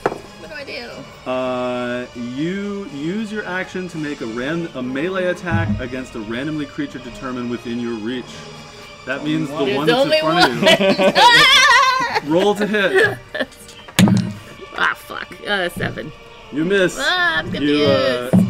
Confused, you don't know where you are, you're flailing around, you pull your sword out, and you try to hit this guy, and it goes right by him. The fairy just dodges. Okay. Kuz, you're up. Cal Kuz. How big are these vats of burning oil? They are 5x5, like tubs. Oh, like. They're 3x3 tubs. Okay. So they're probably pretty heavy. More than 10 pounds. They're too heavy for mage hand, but light enough for a man. Okay. Like imagine a medicine ball. Let's say they're like a medicine ball. All right. Well, I'm gonna take an attack on this music box again. Okay. 5. 5 plus 5, you miss. Okay. Or you don't damage it. Music Your hand glances off the metal of the music, and you're like, "Oh, my fist!" Okay, and then I take my secondary attack. 18.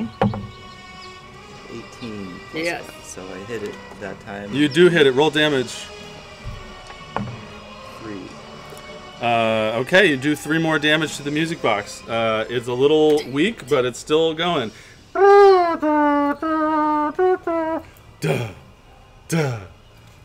What do you guys think? Is it worth pounding on this thing over and over? Fuck this music box. Okay. Save the unicorn. And these things, since you asked, are like about as heavy as a medicine ball, about as big as a medicine ball, and fire is coming up off of them and glowing purple and red and lighting the area with that. Okay, so I run towards this ball here.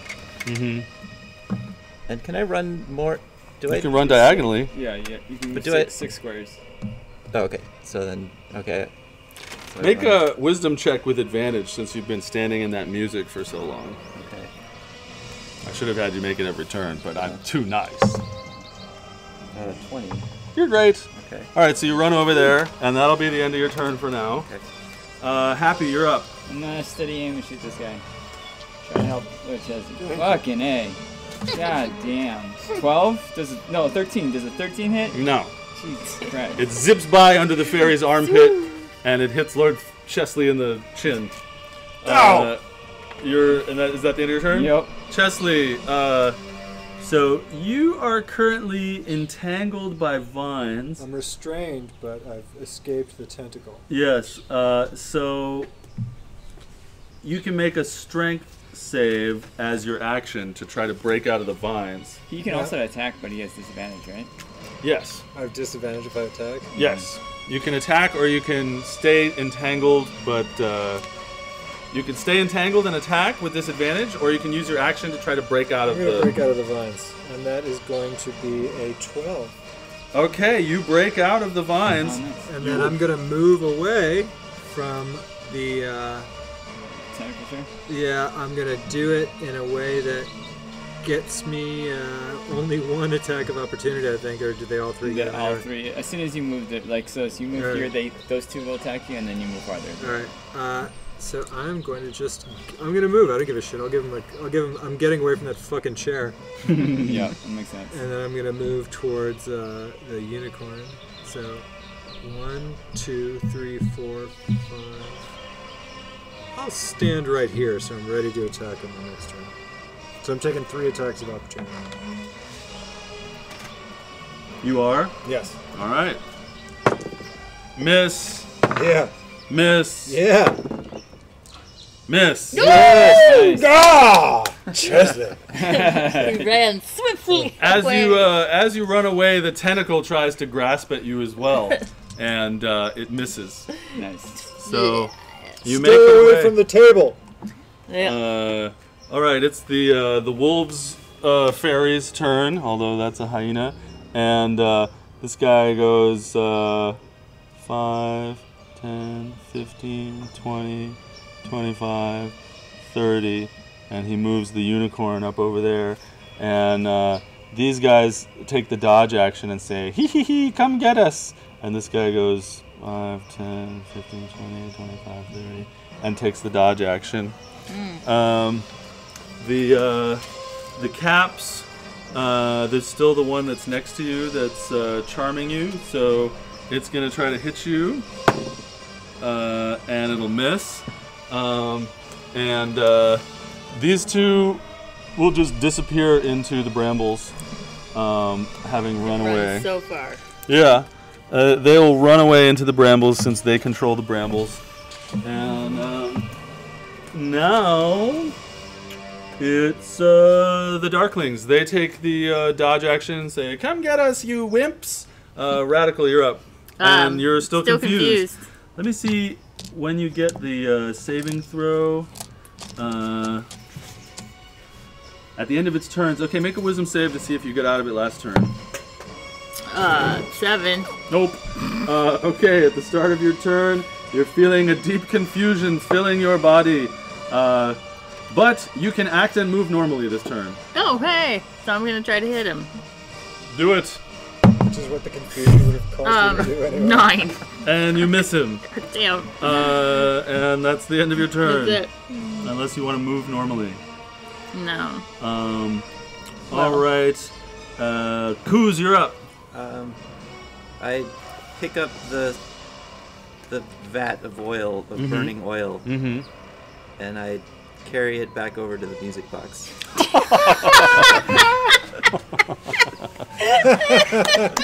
Okay. I love it. Okay, you do that. That's what you do. Are you pouring it onto it? Yeah. It's going to take a hearty sip of hot beverage while listening to some good music. Okay. Describe the absolute total destruction of a metal mechanical music box using melting, bubbling, oozing, dead people flesh stuff. I'd ceremoniously hold up the vat and start pouring it over as small pieces of bones and eyeballs and arms fall out, and flames are just spilling out over it, and it just goes up in flames and sends a horrible smell into the air. And you hear the music go, and some of the metal melts around on the ground, and the music has stopped. It is no longer emitting music. Well done. Happy, you're up. Taking care of this motherfucker. Alright, I'm gonna steady aim and shoot the one that was moving the unicorn. Fuck that guy. Alright, well there you go, finally. God So damn. this guy. Yeah. Uh-huh. Minimum damage is 9. You want me to roll? No, he's dead. Okay. If you want to describe it, you can. Otherwise, he's just dead. Yeah, he's dead. He's dead. He just shot him with an arrow. Little fucking- poppy pop. Fairy gets shot with a arrow. He's fucking dead. Anything else? No? Like a bottle Nah, rocket. that's it. Chesley, you're up. What square did the tentacle grab me? You were It like came over from the here, green chair but it square. shot And, out of and there. where was I when You were it like grabbed over me? here. Is that so? That's the range of the tentacle? We don't know. At least as far as you know. Yeah, I mean, where was I when it grabbed me? You were Here? 10 feet away. Okay, Yeah. great. You know what Chesley's gonna do? He's gonna reach into his vest pocket there. He's gonna pull out a little dart that's tipped with a little fey poison. He's gonna chuck it right at that guy right there, and he's gonna go At the this- ferry. this guy, yeah. So, All right, roll the hit. They're that- dodging though, so you have to spend it. Oh, really? Fuck. Well, that's going to be a miss. Yes, that is going to be a 6. It flies by and it sticks into the table, right in between the two pots of fire that are on the table. Anything else with you? Yeah, Chesley's going to get 1, 2, 3. He's going to stay. Yeah, he's going to get close to that guy and get ready to hit him next turn. Okay. But All stay right. out of range of the tentacles. Maybe. The tentacle pops up out of the chair and flops around, and then it grabs the unicorn. And The unicorn goes. It strains against the tentacle, but it fails to remove itself from the strong grasp of the tentacle as the tentacle lifts it up into the air and tosses it onto the pig that's in the center of the table. The pig opens up, bursting. Both sides of the pig burst open, and you see giant teeth in the middle of the pig thing, and a tongue comes out, and the tongue wraps around the unicorn, and the teeth start to bite the unicorn like a Venus flytrap, and the unicorn whinnies in pain. But it only takes 2 damage from the teeth so far, and the unicorn yells out in a language that none of you can understand, "Help me, help me." Sorry, I don't speak that. I don't know what you're saying. These guys here, this one's going to attack you, this one's going to attack you, this one's going to move here. Let's see about the 2 attacks. Apologies.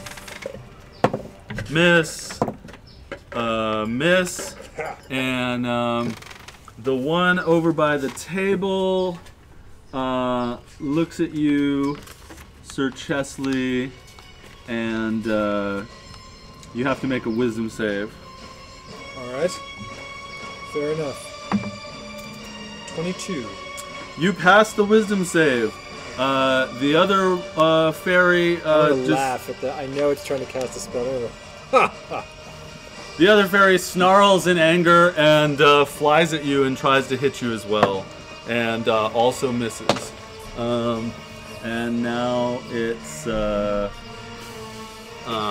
this Cap's turn, who tries to hit you, Radical, and hits and does 3 damage to you.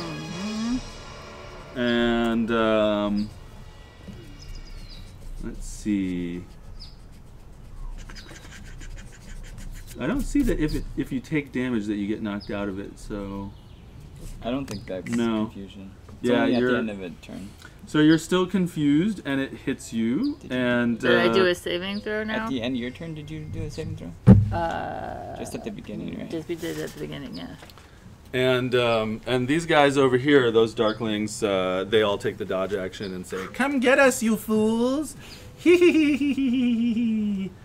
And now it's Radical's turn. Radical. So when do I medium, take my saving throw for the confusion? After. After my turn. You were supposed to do it after. Oh, I see. I Do see. it on the what we end did. of your turn. Got it. You want to do it? 'Cause Yeah, she do it now. She didn't do it again.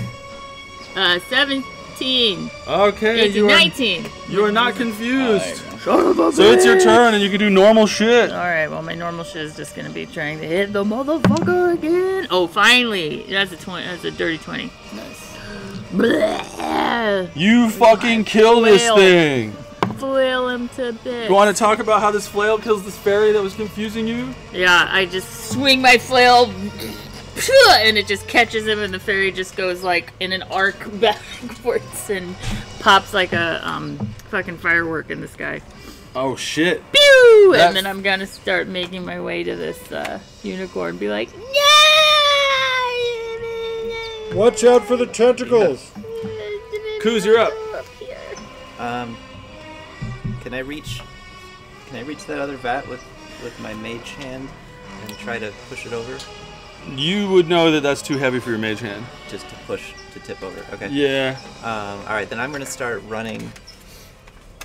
Which direction? To that? Or No, facing? well, I don't know if I want to split up from you guys, but that is the closest enemy. I could start swinging away at them. Whatever you want to do. Yeah. Okay, I want to band up with you guys over here. So you can move 6 normally, and then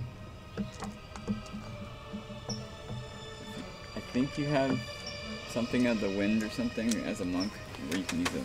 So, yeah, that's what I thought. roll a d20. Tell me what you get. 5. Oh, you grappled. So the tentacle reaches out and grabs you, and What? Because it's 10. It's 10. you feet. are The dirty grappled chair. and tentacled and incapacitated What? by this giant tentacle that bursts out of that green chair and wraps itself around you.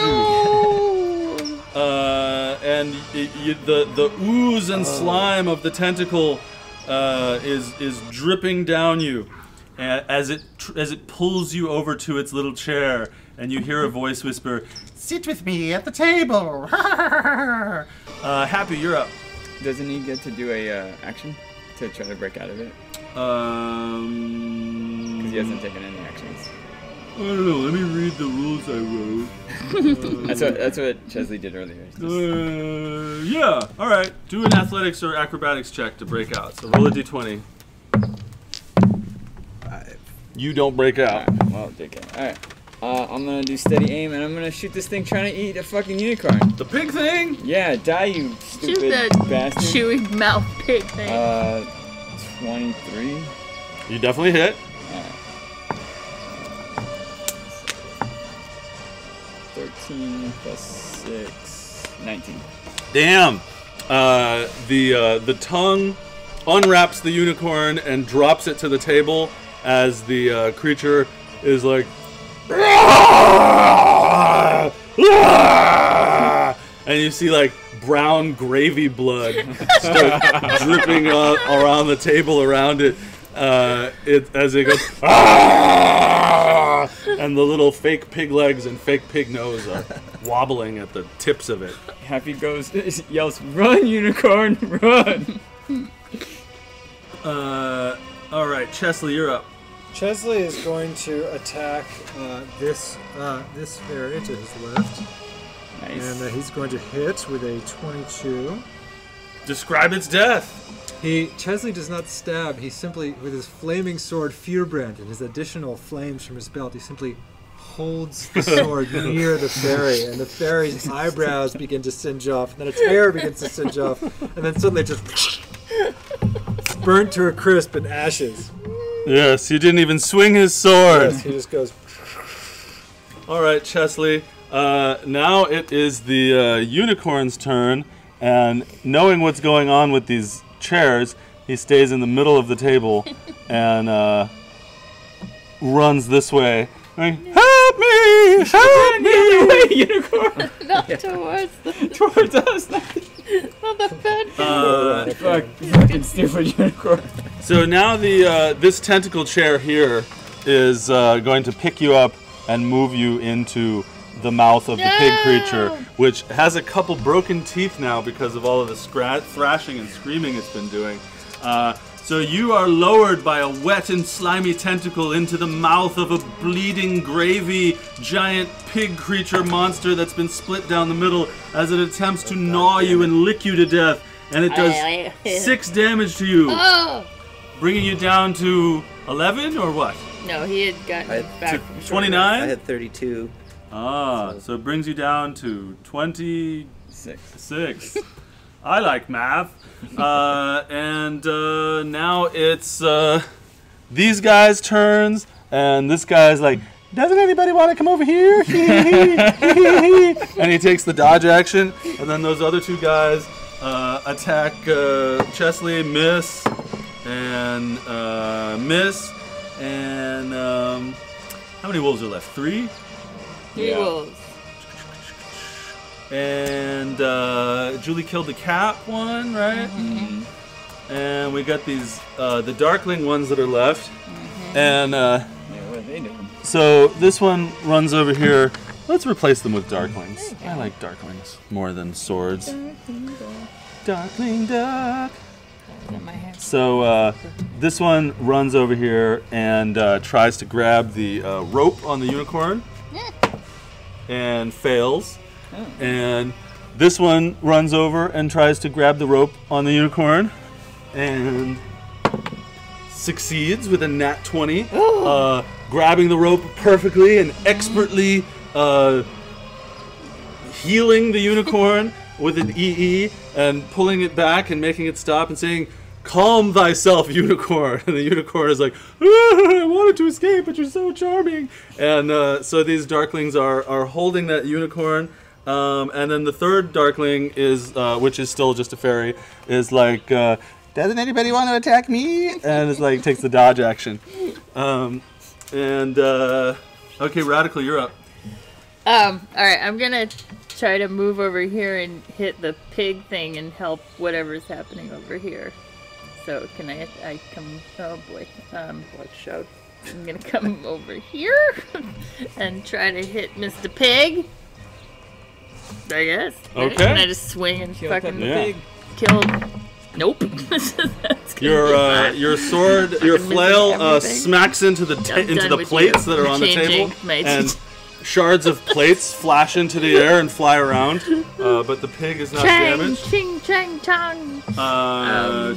Kuz, it's your turn. You're incapacitated. The only thing you can do on your turn is try to squeeze out of the slime ball that's holding you. So roll a d20 to see if you can free yourself. Ooh, 20. You free yourself, and you can choose any space that is near the table but not within 10 feet of the chair to jump to. Okay. I'll jump this way. Mm-hmm. Oh, near the table, Yeah. but Yeah. but That's not. good. Wait, there. Where? How far can I go? That's good. I just meant not within 10 feet of a tentacle chair. Okay. So Yeah, that's don't, good. Don't land. So you Sorry. jump out of the pig's mouth and you land there, and that will be your turn as you face down the two fairies that have successfully held the creature. Happy Kobold, it is your turn. Let's kill this pig. Skewer this pig. 27 to hit. Okay, roll some damage. 14 damage. And you have advantage because you have steady aim. Yeah, I'm studying. Okay, and you said 14? Okay. The giant open-mouthed creature on the table is like, and then the two open lips, sort of yonic, vaginal in nature, they both flop to the side, and the long tongue rolls out next to it, and there's a big, dead, thick tongue laying across the table as the two open lips lay there and flop, and it starts to burble and drip brown gravy across the table onto the floor, and it's dead. Chesley, you're up. So Firebrand, my sword, allows me to cast Burning Hands. Oh. While the sword is on fire. I was wondering, Ah. I was like, we really need a fucking area attack. That for would have this been Manic good a Fist. while ago. Yeah, I only just read the descriptions all the way to the bottom. So these guys, these two fairies, I'm going to cast a 15-foot cone of flame that blows off with a DC of 13. And if they fail, they take half damage, so they're both going to be in flames. They're both gonna die, so describe the death. So Chesley lifts up Furbrand, his sword, in front of his face, and with his shield hand, he pushes forward a burst of flaming hot flames and fire. Flaming fire hot and flames. flames. Yes, and More inflammation flaming, and- fucking flaming, Fuego hot and fucking flama. The flames. new Cheetos Yes. flavor. And the fairies, their little faces, in slow motion as the wall of curling fingers of flame approaches them, they see it and time appears to slow down as they begin screaming, and it burns their little fairy faces off and their little fairy skulls, and their heads go pop. Then Chesley says, "Thus, to all abominations." And then Chesley moves 1, 2, 3, 4, 4, Yes. 6 Five, Sumner abomination. 6, yes. Staying 10 feet away from the tentacles. 15. Wonderful. 15 feet, yeah. As you do that, the rest of the fairies scream in fear. They look at the burbling puddle of gravy splewing across the table. They look at the popped, disgusting corpses of all their friends littering the battlefield, and these guys hop on the unicorn to try to ride away to safety. And this one just shoots straight up in the air, trying to fly away to safety in the air. Let's see. So the wolf guy escapes by going straight up, and does he take an attack from me because he ran away from me? I think he was not You? 5 feet away from you. He was one. Yeah, they have to. Whatever your attack range is. Okay. has to be Got it. next to you, within Next your to you. reach. Okay. So this guy shoots up. These guys move forward to hop on the unicorn to try to ride him to safety. And this one says, "Wait for me! Oh!" And let's see if they successfully ride this thing away. No, they rolled a 1 on animal handling. So they're all trying to escape by riding this unicorn, but the unicorn is bucking. It's not allowing them to go. But the third fairy hops onto its back and says, "Go, go! Escape the evil murderers and killers!" Oh! And Radical, it's your turn. I'm gonna climb up over this. Climb over the gross thing. As your feet swoosh into the floppy, chair. open lips and tentacular tongue, I don't know how far I can get. That's difficult. as you slosh through inches of gravy blood across the I open can't get up there. 20-foot creature. Alright, and I'm gonna try to hit this one in front of me. Whee! Yay! 20! Dirty 20! Describe its death. It's like, is that the one that was trying to jump on the... Uh-huh. Okay, I'm gonna just fucking take my flail and knock it right off the front. Be like, get away from me! And pop it. Pop it like a pinata. It flies off, and that's your turn. Kuz, you're up. Okay. I'm gonna go. This guy. And I'm gonna attack. All right, roll to hit. 1. You miss. Use your offhand attack. Offhand attack. And you hit. Roll a d6. And you do 6. 6 damage. Describe its death with your monk blow. I take your my short sword. hand and I plunge it through, which makes it flay into several pieces, and I say, "I told you I would F you up." And as you do it, it says, "You did." You do that. And I also gave him the touch of, well, I did the touch of death, which gives me 9 temporary hit points. Nice. Very good. Step back. You get those THP. Is that just automatic, or do I have to say I did that? Or Yeah, you can say you did it. Yeah. Okay. But I forgot last yeah, time. so you would write that in here where it says Okay. temporary hit points plus 9. Okay. Okay. Oh, you get Happy, you're up. 1, 2, 3, 4, 5, 6. 1, 2, 3, 4, 5, 6. He's gonna be standing on top of the thing, and he's gonna shoot at this guy with his shotgun. Damn it! 11? 11 doesn't hit, right? Nope. It zips over the shoulder of the fairy. This thing's so squishy. Yeah. Again, cutting a little runnel into the side of the Nice. unicorn. As you step in the gravy and the tongue, and now you see under your toes the brains of this gigantic creature that was living under the table.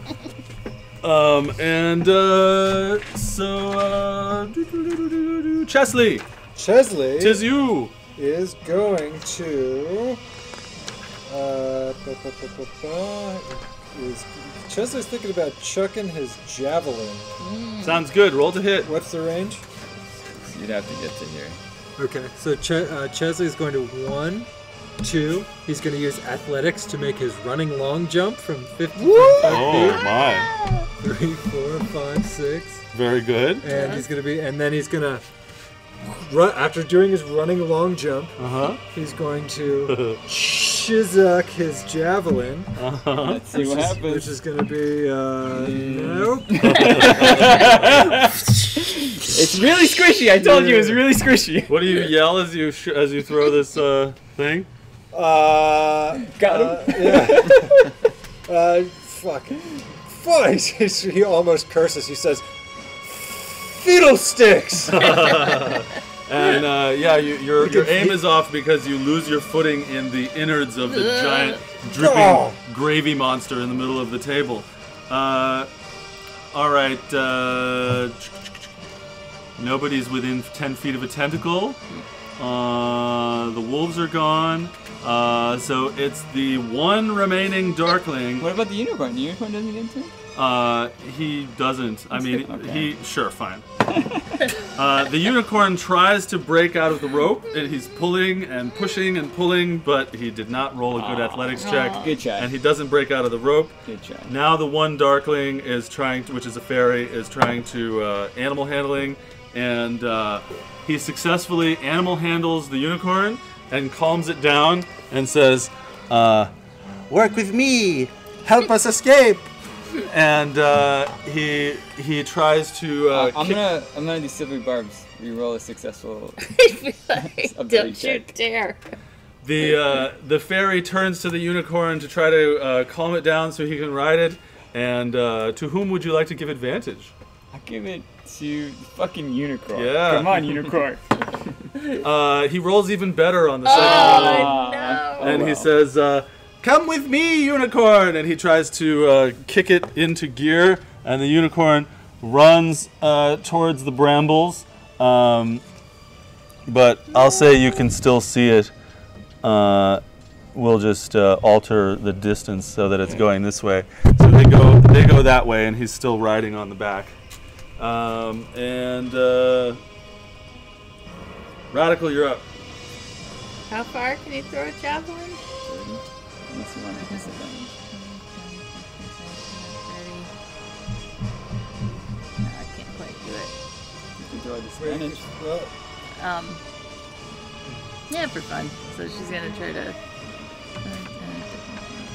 I'm gonna try to throw a javelin him off of it, and I'm not gonna hit him. The javelin goes by. You could try to entangle them, right? Your nature's wrath. I already used it. I used it to turn the faithless in this. All right, Coos, what will you do's? Can I run 60 feet, or is that? You can sorry, I can't dash. remember You if can you Yeah, can but move. the step of the wind or whatever it's called. Step of So the you can wind. run 40 and still have an action. Oh right. Okay. You can dash as a bonus action with Step of the Wind. You can use a key point so that you can move up to 80 feet before you need to take an action. Yeah, so that'd be 16 squares. So you go 40, 5, 10, 15, 20, 25, 30, 35, 40. You use a key point to go 5, 10, 15, 20, 25, 30, 35, 40. And then you'd be right there. And there's no reason this guy needs to be up there. He can be next to it. So Yeah. you could move up there and then hit him. All right. I hit. attack. Get 7. No. Oh, damn, so close. But I've already Obvious. used You used your bonus action. bonus. Does anybody have any abilities that let him re-roll? Us? Only if he's successful. Okay. I You did not stop him, but that dude will have an opportunity attack if they move out of your way Yeah, now. that's true. All right, so now it's Happy's turn. Alright, well. Am I going this way and then this way? Is that You can do whatever you want. I'm just not sure how far away this guy is from where I am. He's there. Alright. The brambles moved and shifted, and they pushed him that way. It's Feywild, people. Yeah, the world undulated under your feet. Alright, I'm gonna just steady shot from here then. If that's the case. Where'd you're still standing on the thing? Oh, Yeah, just from it's, there? It's 80. Okay, you're good. So that's 25 to hit. Yes! Describe the final fairy's death. Yeah, he's like trying to get away. He's like riding on things. He's like, "You'll never catch me!" And then there's this like an arrow sticking out of his eye, and he's like, "What?" And he falls over. And he falls over. And he falls off the back of the unicorn, who prances around in joy and ecstasy that you have freed him. And as you do that, I don't know what was happening, but I kind of liked it. the table and everything except for the pots of light disappear. The weird monster disappears. Everything disappears. You're in a meadow. The brambles sort of disappear, and now you're just in a meadow that goes on for as far as the eye can see. And the unicorn transforms into Nigel! a small blonde-headed boy who looks up at you and says, "Thank you for stopping those evil fairies. Oh gosh." Nigel! I had a feeling. Do you have anything you want to say or do? Yeah, let's get you back to your dad real fast so we can get 2,000 gold. Ijor, yes, are you okay? I think I may be scarred for some time. The things that I saw the fairies do. The things the fairies did to me. Oh no, Nigel. You must be strong, young man.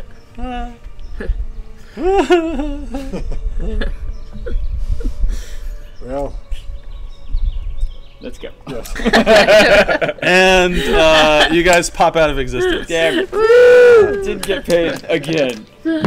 Never getting paid. So Wait, do we not get paid? Nope. Chesney doesn't care.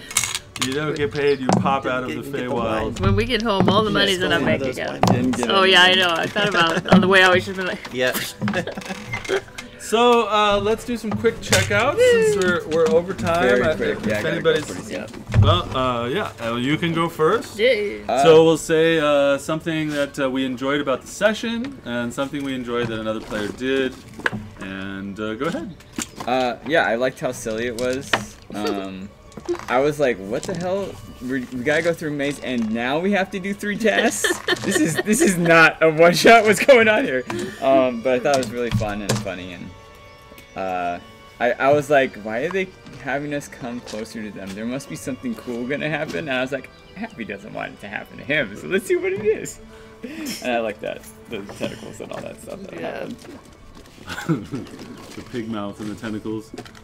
Timothy, Yeah, I loved... something you enjoyed about the session and something you enjoyed that another player did. Yes, I loved the goofiness of the fairies, and I knew something was up. I also loved not being able to kill the red caps due to party democracy, and I loved the debate over who is the most moral. By the way, what was the correct answer? Was there a correct answer? There is no correct answer. The reason that's there is it's a trap because Fae are really interested in complicated riddles and puzzles and morality, and so the idea is that the Fae would come into the room and get distracted by the statue and press the button and go Instead, down the just thing. walk forward. Yeah, Instead like a Fae creature would never just walk by, like they would stop and read Like the we statue. could have just passed it. Fascinating. And something that I loved that another player did was Calicuz's obsession with the music box. That was awesome. His frustration, his like endless frustration, and then finally his clever triumph was the story within the story of the day. Yeah. Kuz? That was cool. I don't know. I have to like decompress and like remember everything that we did, but that was cool. Yeah, well, Yeah. we'll come back if you think of something you enjoyed about the session and something you thought was fun that someone else did. Julia? I know your name's not Julia, I but know. I like calling you Julieta and Julia. Fine. All variants are fine. Yeah, I love the that it just felt like such a huge campaign built into one, like from the fire hallway and the giant spider and the red caps and then the fairy titter was like, oh my god. So that was really cool, and I was totally taken by surprise and did not see the giant mouth on a pig eating creature coming. So that was cool. Like, very glad that the unicorn didn't get eaten by the mouth. We would have really screwed the pooch on that one. And I was gonna say about the music box and just that battle was amazing, but then since that's already been claimed, I always take enormous pleasure in Sir Chesley's sword activation commitment and just general descriptions of spells and death. It's very detailed and I appreciate it. So Yes. Chesley appreciates it. Yeah, I mean, I enjoyed everybody's just like vivid descriptions of death and killing, and I also really, I enjoyed the dungeon that we went. I guess we call it the dungeon that we went through to get to the Fae land. Like I thought that was fun. Yeah, and you set off that trap. And you got paralyzed and run over by a giant metal boulder. Yeah. Indeed. How many more rooms were there supposed to be? Oh, that was about it. Oh, okay. Yeah, I combined 2 modules, but heavily edited. But the first module, all that stuff that the lady said that you did, like that was the earlier part of the module where you like go around the village and you try to figure out what's up with this spy and you talk to these people and stuff. And I didn't want to do that part. But the dungeon was very simple. It was just a series of rooms. If you went beyond the statue, you just go through a couple rooms and end up in the phase spider room anyway, which it's not a phase spider, it's a phase spider, like the possessive belonging to the fae. This one. Rather than a phase spider, which is the normal thing. And obviously I edited that monster and I added the spiderettes. Yeah. But most of the conditions of the dungeon were written by somebody else. And when I was reading it, I was kind of like, wow, there's a lot of, like, they put webs everywhere and fog everywhere and traps in every room. So I actually deleted 2 or 3 rooms out of the dungeon as well, because I was like, you guys are going to go through some darts, and then you're going to go through some spears, and then you're going to go through some this, and then a big ball is going to, I'm like, what are you doing to your players? So I made it fewer rooms. And the fairy thing, that module, like, it's one of those messy modules where they don't tell you much of anything. Like, they tell you what's happening and they wrote what the fairies say, but the red cap one is just like, they ask you to get light from the red caps and they have a vat and you go there and there's some red caps, and that's the end of their description of that. And so a lot of it was made up with the red caps, and I didn't want you guys to have a big long fight with the red caps, so I think the way it worked out was really good. You guys got to get some hits in, but they were all scared. And then this whole situation, the person that made the module came up with that whole deal, but I made up my own rules for the tentacles, the fire, and the music box. They had all of those things, but I made different rules for it. But one of the things with the fireballs is you could throw them and blow up and kill a bunch of them. But they also wrote it so that you'd have 30 fairies to fight. Jesus. And this was, I believe this was 20 or 19 fairies, and that was already a ton. And the battle went longer than I expected. I think I started it with an hour or 45 minutes to spare, and that was like an hour and a half. So I hope that you guys didn't get too bored by the battle with all of the... Well, we just had so much shitty rolling. We also don't have like a wizard or something that like does a big spell attack.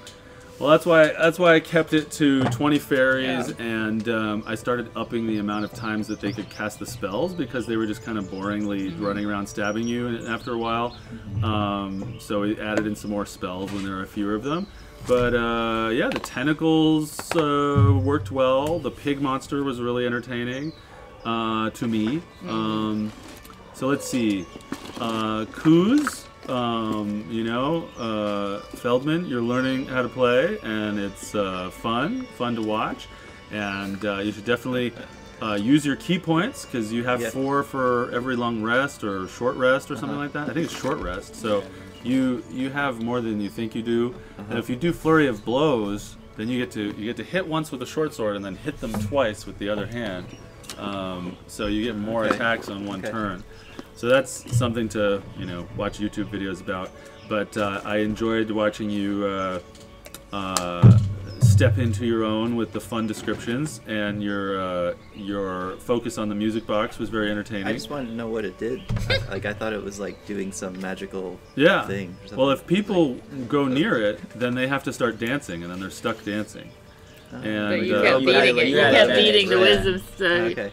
Yeah, you saved everybody else from going near it, and that's why these guys were trying to get you to walk over there so that you'd have to walk through that thing. I got it. Michael, your playing is very intelligent, and I love seeing you take advantage of your rogue's abilities. Be well. Yeah. Bye. Timothy, your acting and verbal improv is always highly appreciated. And again, seeing Sir Chesley's conflict of whether to kill or not kill and how and such is always very interesting to watch. And Julie, your character is very entertaining. All of her little not today, I don't get that head. All of that is pretty fun, and you know you're in a good support capacity with helping out the other characters and running around and touching with them.